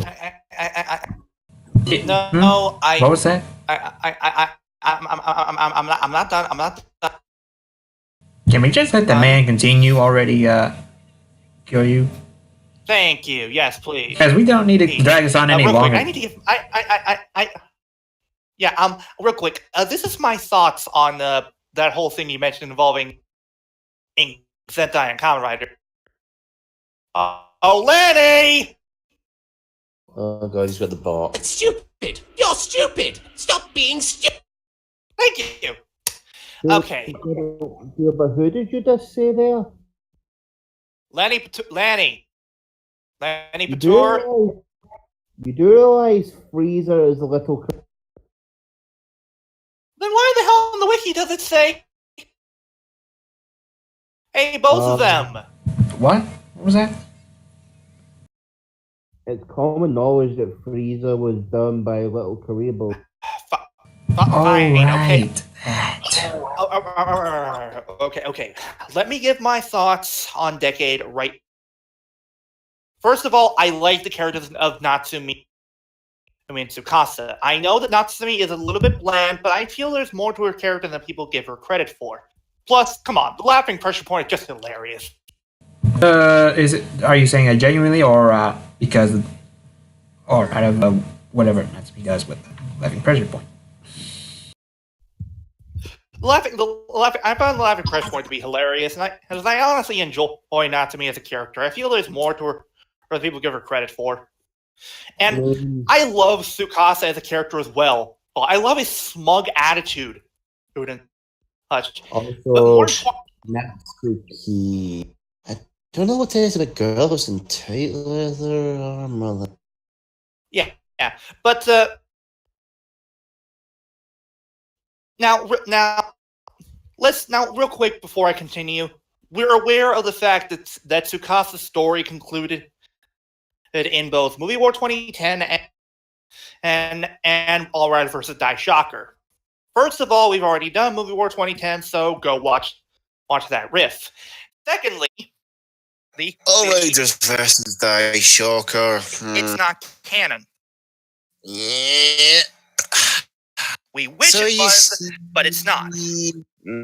So you see, since it's not canon, we cannot get Gat as a Rider Man, which is fucking disappointing. Yeah, it's a real kick. But anyway, let me say it. But yeah, I love Tsukasa's character. I love his smug attitude. I love his way of doing things. I love how he basically knows how powerful he is and basically always does his best to show. Yet he always remains ready to do the right thing. And hell, the thing is, most of what goes on in the writer world, it's none of his business. The only reason he's doing this is because he chooses to, and because he knows that in the end, and it'll pay off. Or in another universe where he's even more Daiku, you just go, I don't. Yeah, but the reason why I defend and Tsukasa, he basically helped teach.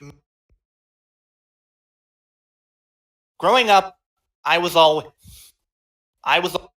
basically judged for who I was. I was judged for being the nerd, the geek. I was judged for who I was. Mainly because they were jealous. Mostly because some people are jerks, but that's beside the point. I mean, but Tsukasa. Yeah, but it's how people always bully. They're just jealous. They bully people because they're jealous of what they have and what they'll never have. Like, are you done? Thank you. Let's just keep going already. Don't need to drag this out any longer, dude. But Tsukasa, he taught me a lesson, and that's not to let what people's opinions or judgments of you prevent you from doing the right thing. That shouldn't matter to you. What they think, what they truly believe you are, it shouldn't matter at all to what you are. Your moral, all that.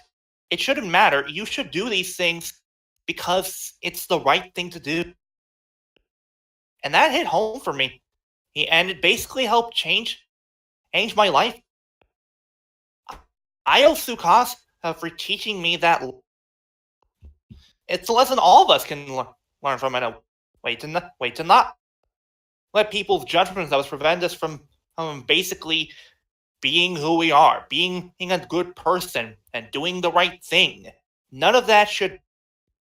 Your own opinion should matter first before anyone else's. That's a lesson I take away from, and it's why I will defend it. Does it have problems? Yes. But is it the worst writer show? No. No, it is not. It is not the best writer show, but it is certainly not the worst. I know many people will disagree with me, and you know what? That's fine. Personally, I'm going to continue to enjoy Decade, Tsukasa, and many of the of the cool characters from it until the day I die. Also, oh yes, I ship Hypnots. And Go on. but that is it. We're not quite done. Though. We still have the keyword puzzle.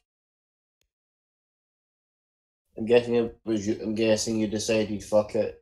Just do a random one this week. All back No. Flutter did leave me one, actually finishing up with the keywords.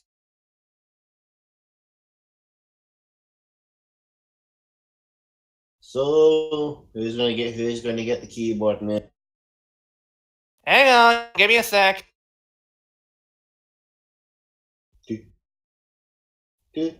So meanwhile, what Dealbot's doing his work, let's talk about some other things like, I don't know, to all the people who are actually watching this, if you're watching this future, then if you're in the future like several billion years, finding this in a bloody archive, 21st century museum of the past thing, how is you?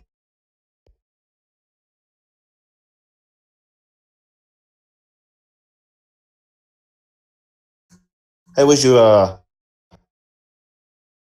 bon nouveau? What? It's French for Happy New Year. It's the only thing I it's only one of two things I remember from French. The other one being C'est pour ton mère. What was happening? Spacing out for a second. Okay, Aside from okay. we get to the keyword puzzle of the week. Yeah, Right. I was just doing a skit to kind of like bridge the gap whilst Dealbot was fixing things up. So basically saying the only two things I remember from French classes are Happy New Year and how to say holy fuck. C'est pour ton mère. Gets you out of so many situations. Especially ones involving a vampire girl.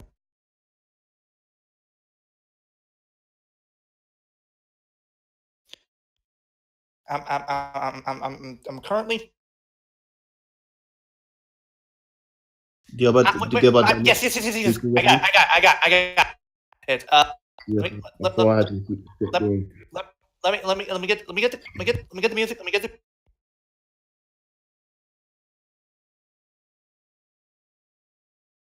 All right.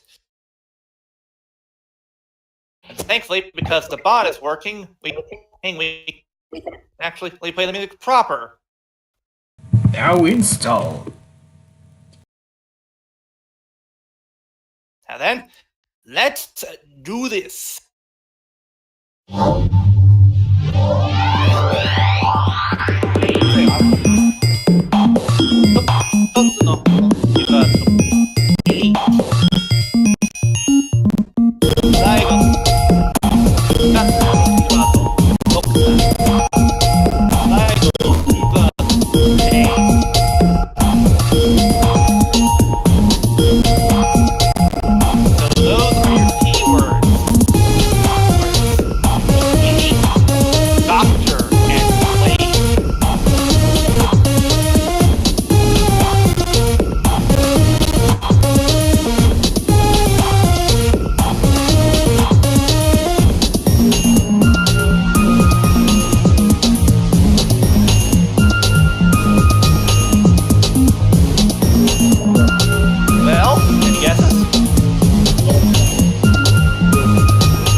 Okay, fine. Well, fine. Okay. The keywords were Elite, Doctor, and Blade. Any guesses? Elite, Doctor, Blade. Is that right? Yes. Yes, that is it.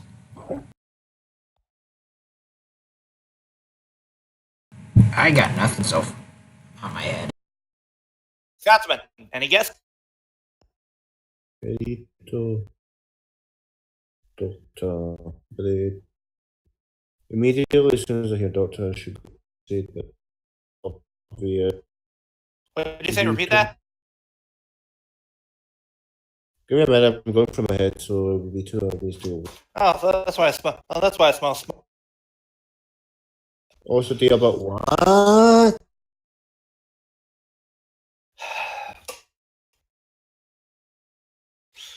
Basically, I'm trying to think now. It's the Edito Doctor. So, yeah, Commander.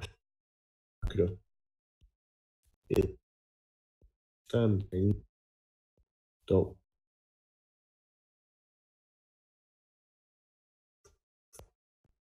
Scotsman, you've got 30 seconds.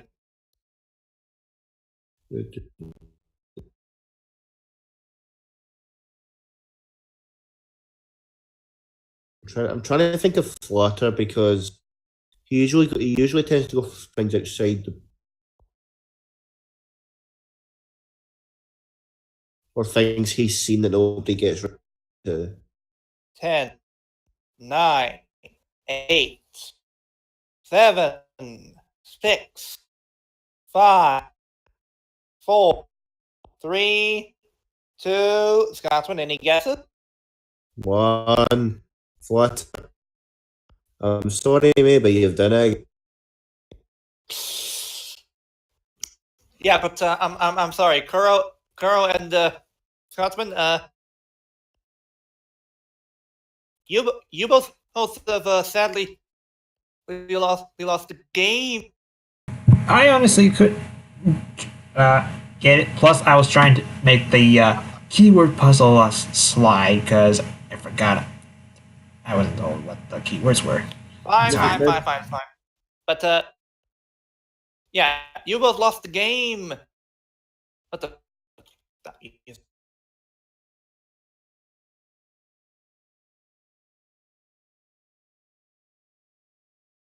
Good. Yeah, but basically, people would think of with the Elite Doctor and Blade, they would come in rather brave, since he's a doctor, he's a very elite doctor, a very high class doctor. Is that your guess? No, that would be too fucking obvious. That would be like hitting a brick at a wall. Wait, Dio, what are the keywords again? Elite, Doctor, and Blade. And knowing Flitter, he's probably going to spoil it like by when.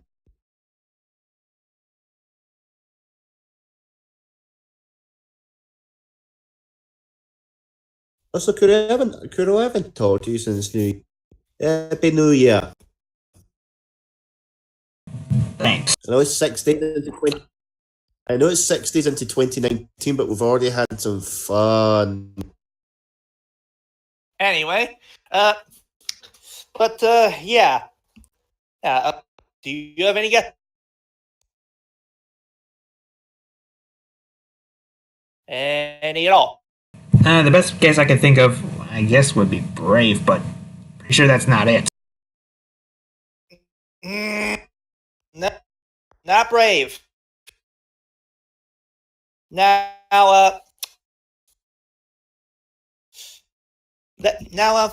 that will do it for this week. Final. Oh boy, that was a long recording. So thanks. Yep. Anyway, wait, Scotsman, start us off. I have been your very late and drunk Scotsman Kyoru Crib, basically saying to everybody who's watching this in the past, present, or future, I wish you Happy New Year. Your time has resumed. We're still doing this, huh? Yep. Because I cannot think of a new game. Kuro, you're next. Kuro? Yep, sorry. Anyway, this is the Kuro Kage-X, and I say, see you next time. And I have been your kindness and most beloved overlord and riddle. Oh God, Diablo 2016. Reminding you that I am just a passing by fan. Remember that. And please don't forget to praise our meme lord God Dan Karoto. And of course, ciao. And we will see you guys next time. Yeah,